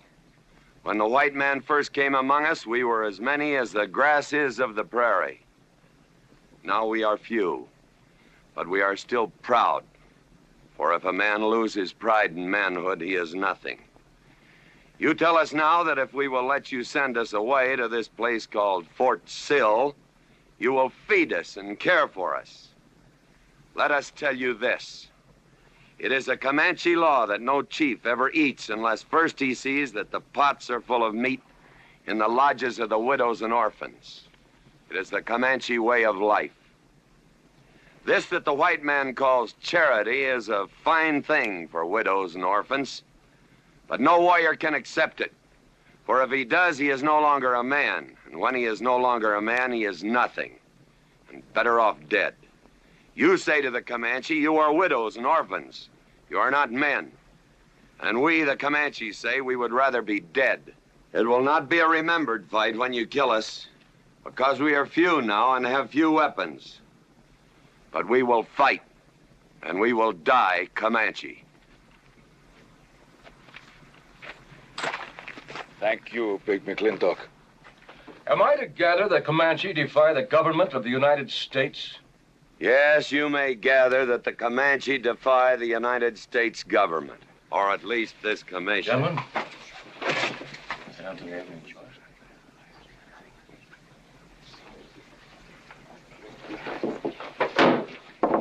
It is the order of this court that these chiefs be incarcerated until such time as the detachment of United States cavalry be made available to escort them and the Comanche nation to Fort Sill. This court is adjourned. Oh, McLintock! You are important chief amongst these white people. Sway them. Have them give us few guns to make the fight worthwhile. Let us have one last remembered fight for end of Comanche. I almost wish I could arrange that, Puma. Ahalane cha. Ahalane cha. Sergeant? Yes. Good God. Carry on. Gentlemen.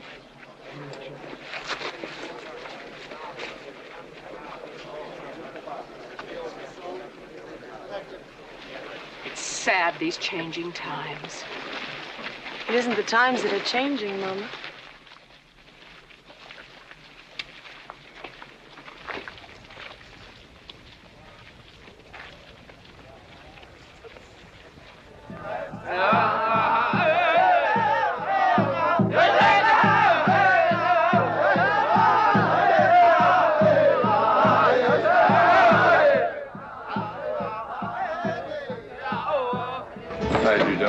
Hello, Lem.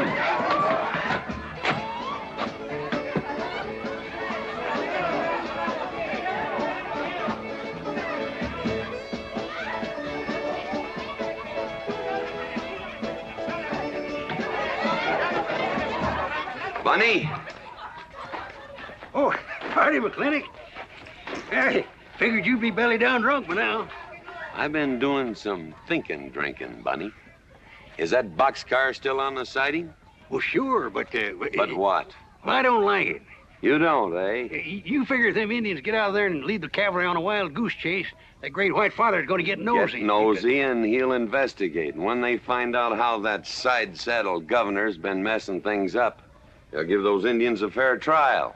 That's live ammunition in that boxcar. You know what'll happen if them Indians get some guns in their hands? Somebody's going to get hurt. Is Puma's word good enough for you? Well, I don't... McLintock, you got yourself a partner. Leave me out of this. Hey, McLintock. Good night, Bunny. Good night, Governor. Governor. There is the Katie with her light red hair, sweet as the roses on a summer air. I'll find her somewhere while the moon is high, and tell her that I love her, and I'll love her till I die. Katie Gilhooly, the master's home.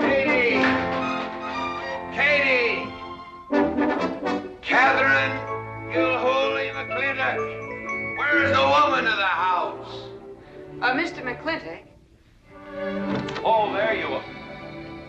Mrs. Warren. Oh, good evening. I waited up for you, Mr. McLintock. Oh, how nice. See, I want to talk to you about something. Delighted. 309 times straight. I beg your pardon?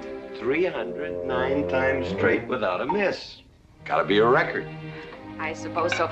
Now, Mr. McLintock, what I wanted to say... 2-pound Stetson, 6-inch brim, 53 feet in the air. It's gotta be a record. I'm sure it is, but the reason I waited up... Damn it, woman, can't you hold that glass still? Of course, sir. Now, down the hatch to my world's record. Down the hatch. Yes, sir.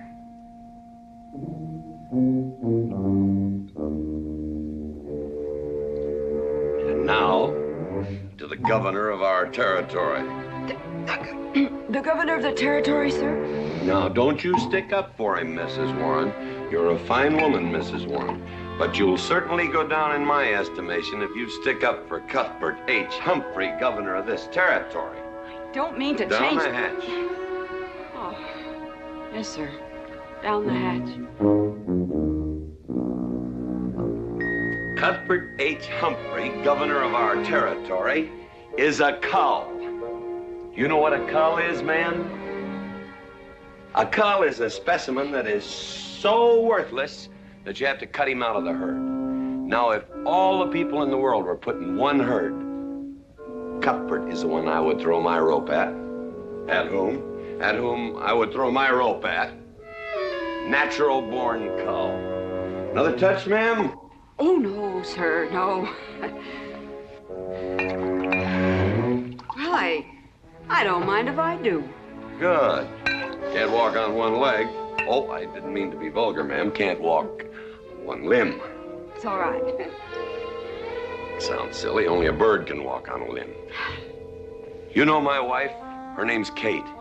She insists on being called Catherine. Do you know her? Of course, Mr. McLintock, and that's what I wanted to talk Well, to you. she thinks that Cuthbert H. Humphrey is panting for her like a bull buffalo at the first green up of spring. But what Cuthbert is panting for is my money. Don't make me feel like I'm drinking alone, ma'am. Very well, Mr. McLintock, if you insist. Down the hatch.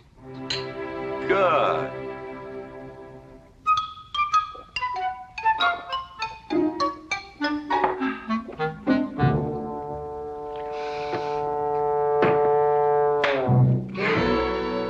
Mr. McLintock, I have something very important to say to you. Very important. Guess it'll have to wait till the morning. Toodle. Oh, it's all right. It's all right. Betty, bye-bye.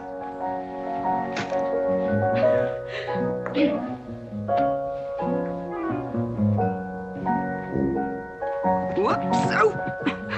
Mrs. Warren. Let me assist you. Very kind.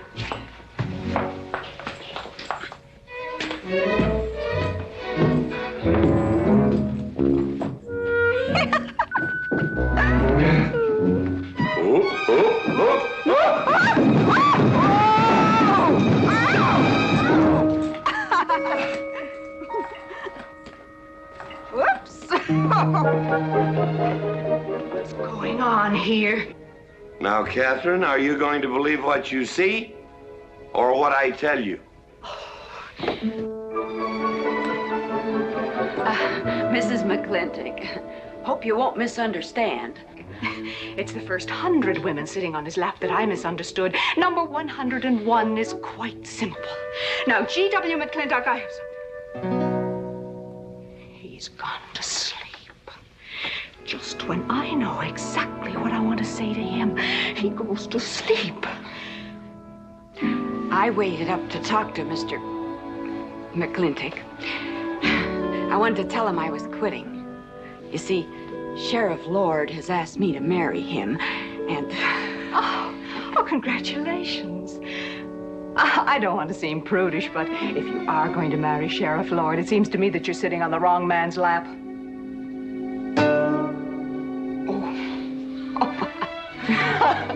Come on, I'll have out me upstairs and we'll have a long talk about men in general. Ladies, one moment.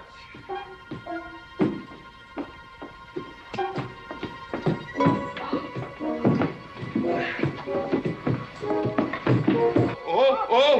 Watch out! You'll get us all killed! Oh!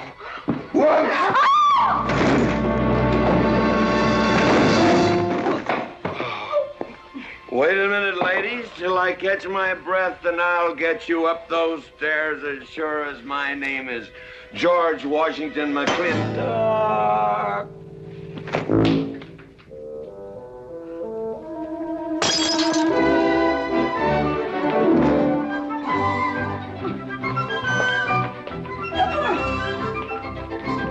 You may be quitting, Mrs. Wallace. Mrs. Ward. But not tomorrow. I want my breakfast in bed. I want to... I know. Toast, lightly brown. Somebody sure put a knob on my skull. Here's Katie.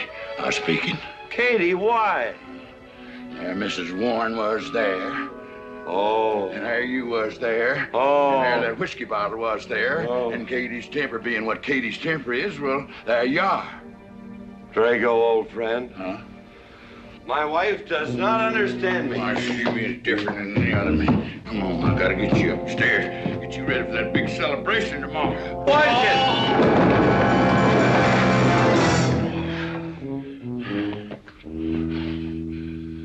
Drago, I am sleeping in the den.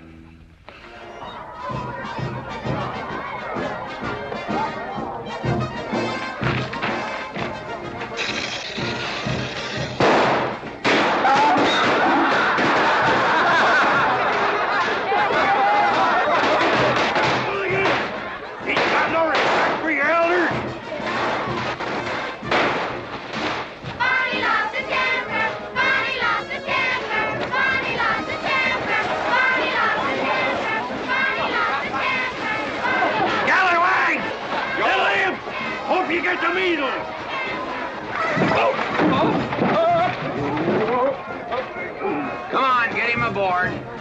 Is everybody ready? Man in number 5 needs a flank cinch. Get him one. Let us know when you're ready.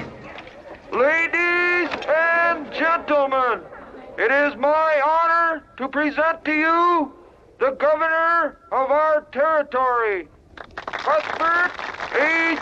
Humphreys. Thank you, Mayor. My friends and citizens of this great territory, this is the 9th consecutive year. It has been my privilege and my pleasure to inaugurate the McLintock 4th of July celebration. Now, the first event will be the wild horse race. But before I fire this shot to start the event, I would like to say a few modest words regarding my stewardship of this great territory.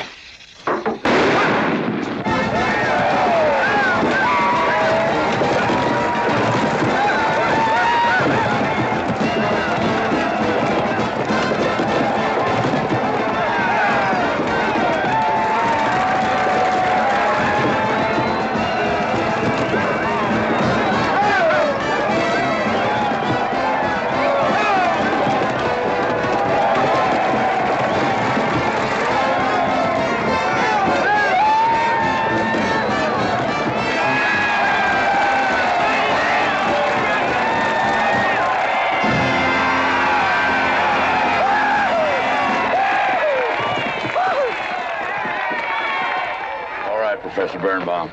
Gentlemen.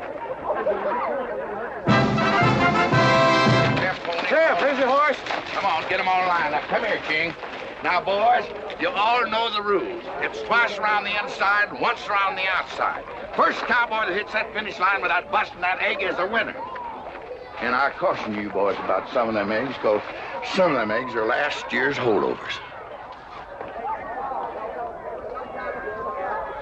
All right, mount up.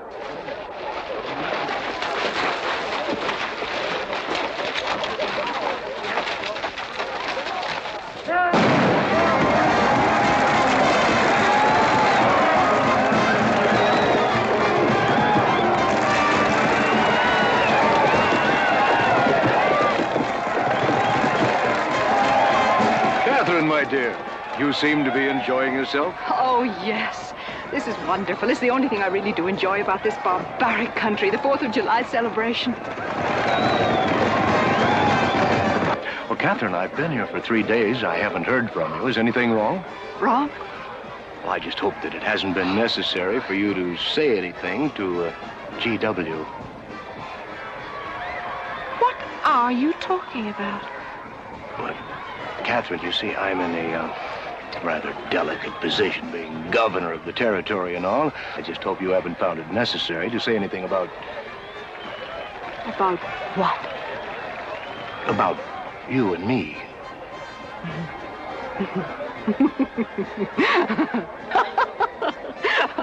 Why, you pompous windbag.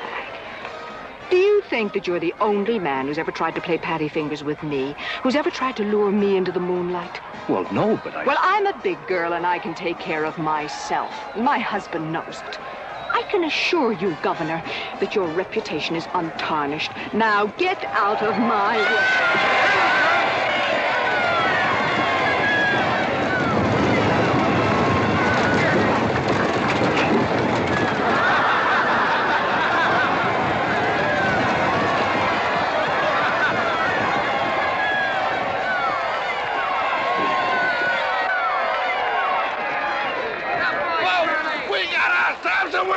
Curly Fletcher!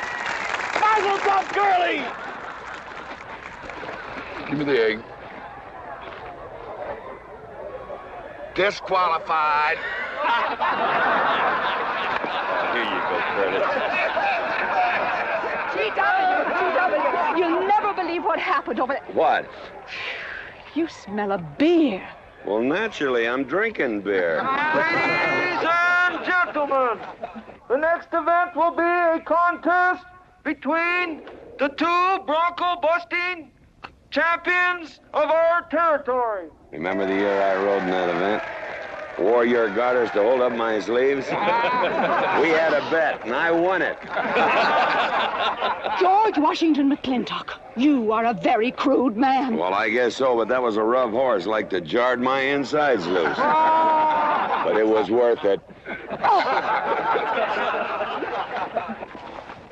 3 beers.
So, nothing busted but my pride.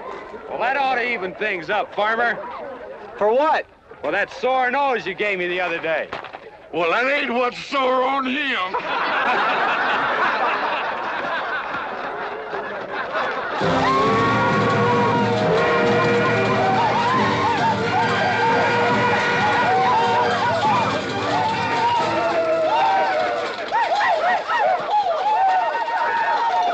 The closing event is the cow pony race. The finish line is at the barbecue. So start meandering. Come on. Now, what is that? False courage? Why, you know a Douglas doesn't ever use a thing like that.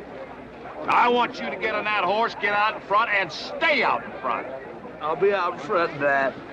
All the way. Good boy. Now remember, stay out in front. That Agamemnon's a good horse.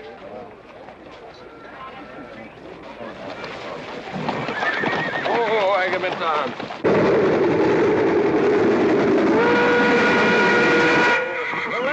Indian. She's on top. Oh,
Whose idea was this stunt? God doggone it, they're my real book.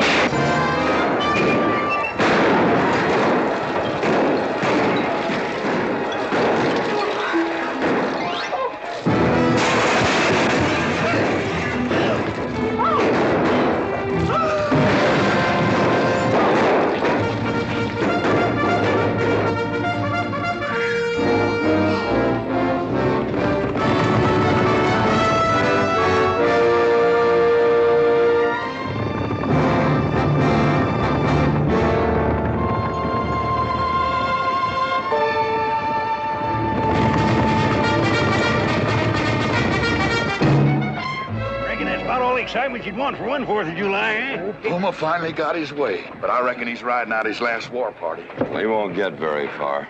But one thing still has me puzzled. Where did they get the guns? I was wondering the same thing.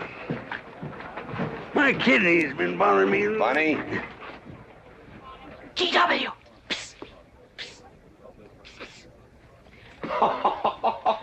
What an idiotic joke. Joke? Do you think that was a joke? Oh, shut up! Do you want everybody in town to see me? You look good in feathers. Oh. Dev, I think they've gone. Yeah. What are you going to do about it? What can I do? Nothing! Just like you've always done.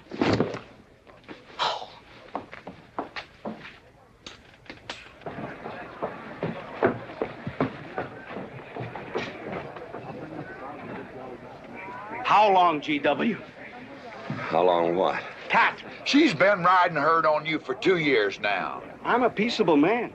But my father used to say, you raise your voice, it doesn't do any good. It's time to raise your hand. Well, I've been planning to do something about it. I'll have another talk with her. Talk to her? Talk to her? Talking won't do any good. Becky, have you seen your... What's been happening around here? You've got hay all over you. Been some mighty sneaky goings-on here during that raid, Mr. McLintock. Who was it said only a trollop could kiss a man before they were formally engaged? Oh, but we are engaged, sir. You are? That is, with your permission. Well, you've got it. Oh, Mrs. Warren? I think it's wonderful. I guess this is the only engagement that ever started off of a spanking. Mm-hmm. I reckon Birnbaum is right. All right. Lord bless us, this is gonna be a great day. Doggone it, folks. Let's don't let a little old Indian raid break up a good barbecue and a rodeo. Yeah, meat sound. Let's go. You contestants get ready for the cow pony race.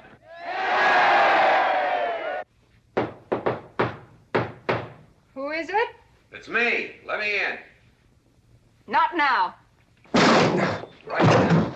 Are you insane? I want to talk to you. It'll have to wait.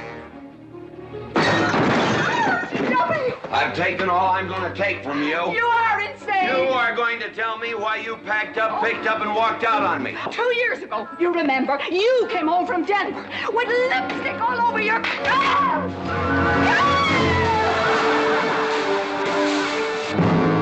Lipstick on my collar.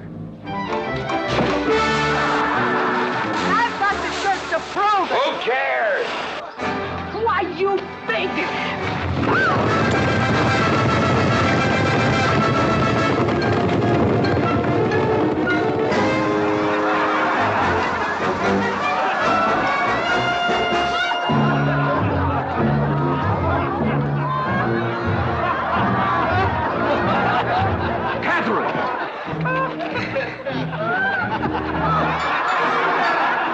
GW, you are a ruffian. Cuthbert, you are right.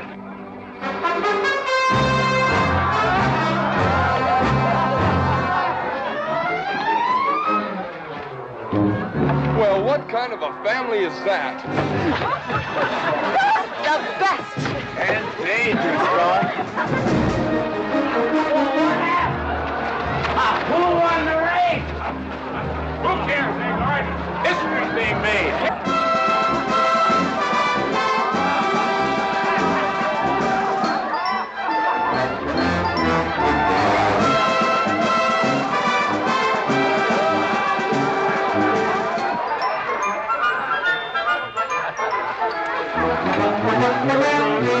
Yes, Rufus? I regret to inform you I've changed my mind about matrimony.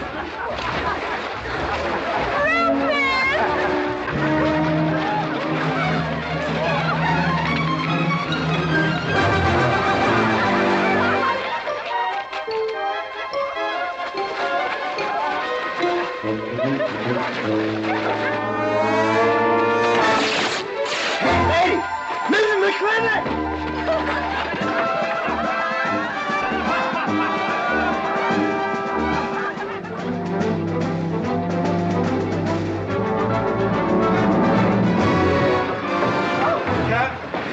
Catherine! Keep him out of here. Everybody out!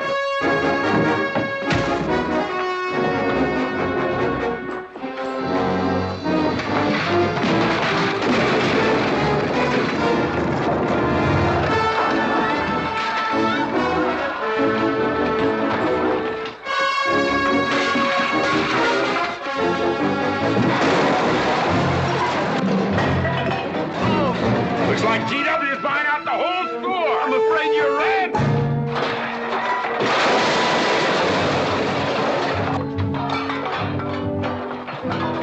Clowny family! Clowny family!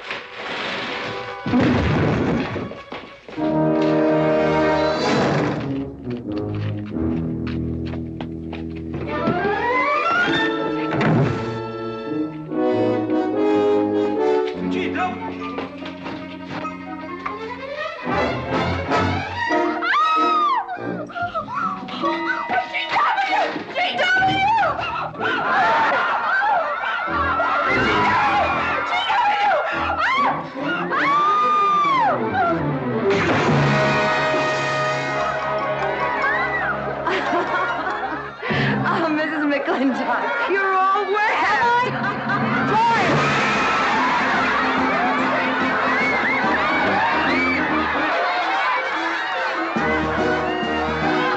Wrong woman, GW. Oh, pardon me.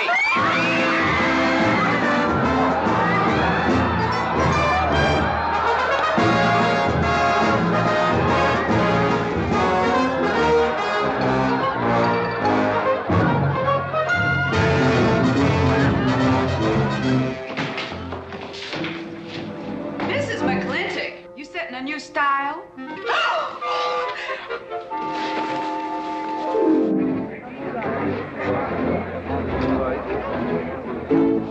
Shh.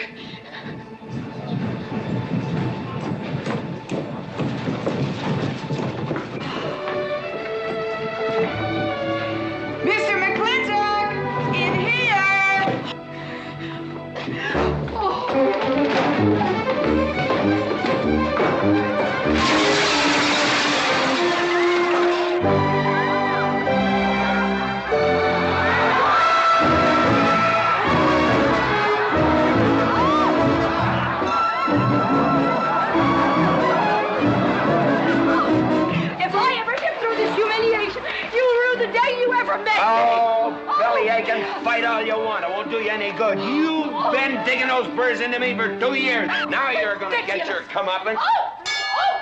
Thanks. My father would be proud of you! I'll make you prouder.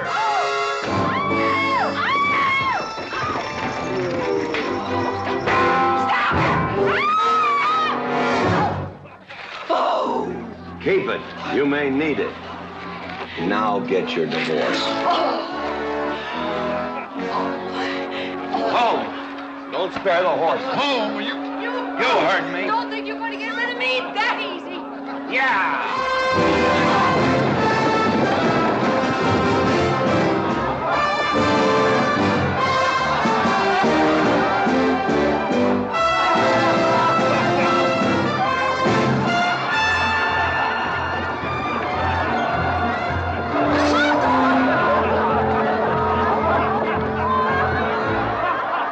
No more living in the capital? No. No more Newport in season? Nope. No more dancing at the governor's ball? No, GW. Happy days! 310 times without a miss. That's a record.